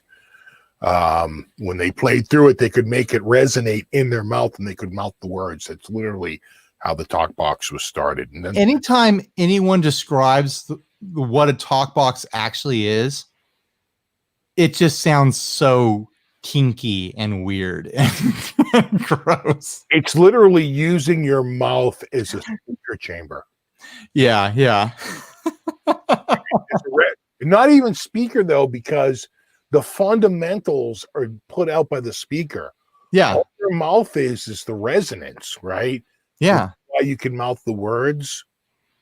So your mouth doesn't make the sound, your vocal cords do. Mm-hmm. They manipulate it. And that's exactly what's going on with the guitar. Right? You can play the guitar and your mouth just manipulates those sound waves. So at the first TGU, Jay Leonard Jay pulled me into a video. He's like, "Hey, come do this video with me. We're gonna shoot out talk boxes." I'd never played with a talk box before, and I was having this memory the other day and realized all those talk boxes went back in their boxes, and I don't know where they ended up. A used talk box is the worst thing in the world, because especially now when you think about it, it's just a rubber tube full of someone else's spit. Like, no talk box should ever be sold used, ever. Like, it's just a collection device for people's mouth filth. Like COVID-17 or 18? Yeah. That would have been 18, I think, right? Like, if you buy a talk box, like, you are committing to being the only owner of that. You should never be resold ever again. No, I have that footage. I remember that footage. Yeah, it was fun. It was a fun shoot. Doing what does he do there? He's like doing like 1, 2, 3, 4. He does this countdown thing, right? Oh, Jay? Yeah, it's a little robotic thing he does with his with the yeah. He's got a whole routine. Oh, he does this whole like pop music, Michael Jackson-y sort of thing. Yeah. That dude's a trip. I wonder if I want to get him in on one of these live streams, because I didn't even know how a talk box worked, to be honest with you, until he explained it in a podcast.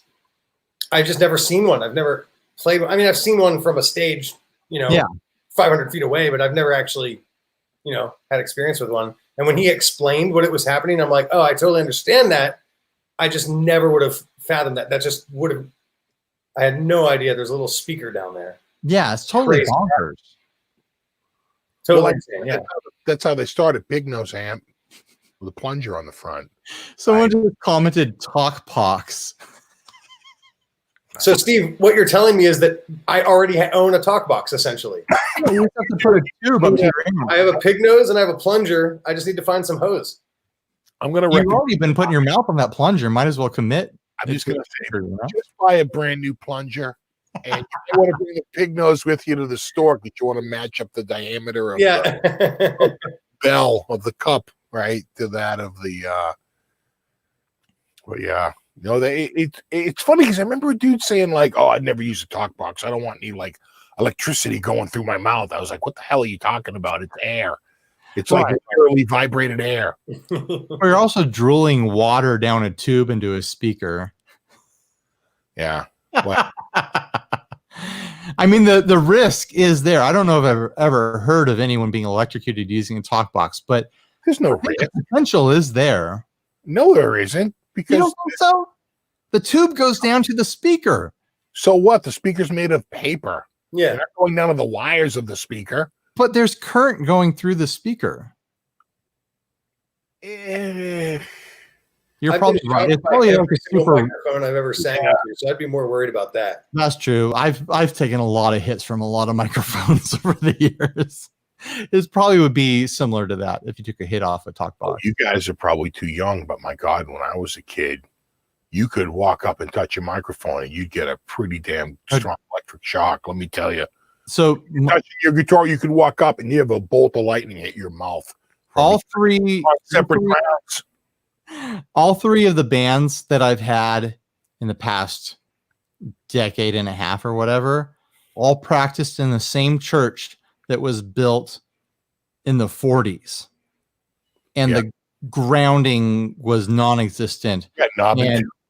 And I was getting shocked on a weekly basis from microphones, like, and big shocks, like hard 120 volt shocks from microphones. So I know exactly what you're talking about with that, like that feeling of like all your teeth coming loose and your eyes lighting up and the hair like blown back on the back of the guitar and going to touch the mic and getting a jolt like you can't even believe. Oh. Like you're like, oh my God, that's 120 volts right there. I'm surprised I managed to have children after that. Amps. It's not the volts, it's the amps that kill you. So I came up with this thing for one of my early bands. My drummer had this giant Slingerland kit, this vintage Slingerland with a 28-inch bass drum. Wow, that's huge. It's a huge bass drum. Yeah. You're yawning. It must be like 1 o'clock, 2 o'clock in the morning. 3 a.m. 3 a.m. 45 a.m. And Grant, I know you're a night owl. I don't sleep. Yeah, you don't sleep. So anyways, I was looking at this bass amp. I mean, this bass drum. I'm like, oh man, this thing's already ridiculous. Let's push it over the edge. And so I made this kick pedal contraption where when the kick pedal would, the foot part of it would come down, and there were I put springs under it, and they would connect to a metal plate with washers and wires underneath, and would complete a circuit in a extension cord that I hacked up that would go to Christmas lights in the bass drum. And it was very effective at making the bass drum flash with light with every single beat, because Christmas lights just like are very fast. They're fast light. Yeah. But man, that pedal would throw sparks. Because it was just 120 off the wall. Yeah. Going through springs connecting to metal washers that I got, like zinc washers from Home Depot. perfectly safe. And the adjustment is down there to attach the kick pedal to the bass drum. So my drummer learned to get very careful about not adjusting the bass drum when it was plugged in, because he took a couple hits off the wall while sticking his hand down there. And then for like our final show with that band, I had to fix the damn thing because it was broken, and I took a hard hit off the wall. Like it knocked me on my ass fixing that thing. I was like, we've been playing with this thing for years, and this is deadly. I don't know what I was thinking. This is a bad idea. And I looked it up, and there's all sorts of ways you can do it with. I mean, I'm sure Grant's thinking of it right now, like relay switches and stuff like that. Well, you probably didn't even have a fuse. In other words, no, dude, I hacked up an extension cord. At least you would have a fuse that would break You're on literally just breaking the connection and oh my goodness. I literally was breaking the connection of straight power from the wall. It's right from the wall. Yeah, that can be like what, 15 amps before that breaker breaks? Playing in 20 amps. Awful terrible venues with sketchy power. Oh yeah, and if the bass drum had a metal hoop, I don't know if Slingerlands had metal hoops or not, but that whole drum could have been charged. Could have been right. Yeah. The whole drum that's crazy. So you could have been like the singer. You know how sometimes people go to like jump off the drum.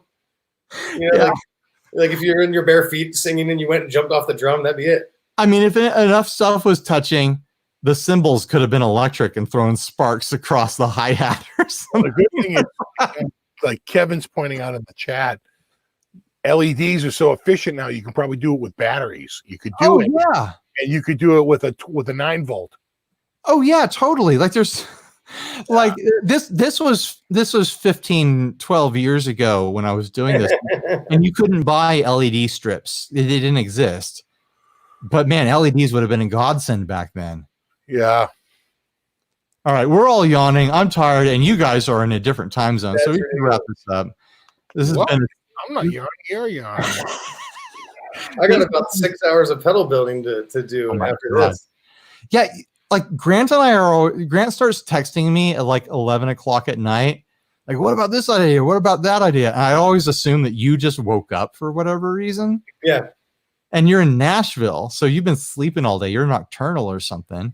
I take a couple, like a 2-hour nap every like 7 hours. Man, that sounds nice. Don't have kids, is all I'm saying. You'll lose that right away. I'm set up for it. I'm ready for it. You're ready for kids? I mean, I'm like, I don't sleep. I'm good. Oh, that's adorable.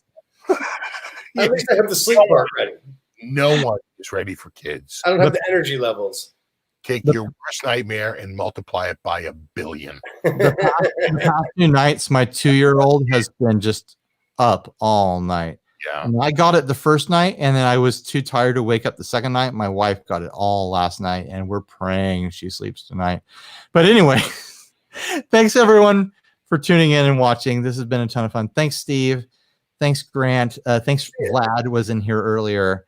And I'm going to do a lot more of this until I get a computer that can edit. So I'm just going to keep the channel going with live streams, I think, for the next week. I'll see you on here in 2 days. Cigarettes and a whiskey. I'm about to stand up and start today, but I don't believe him. This bottle is fresh. I know. This. I drank that much tequila tonight. A lot of shots there, hot shot.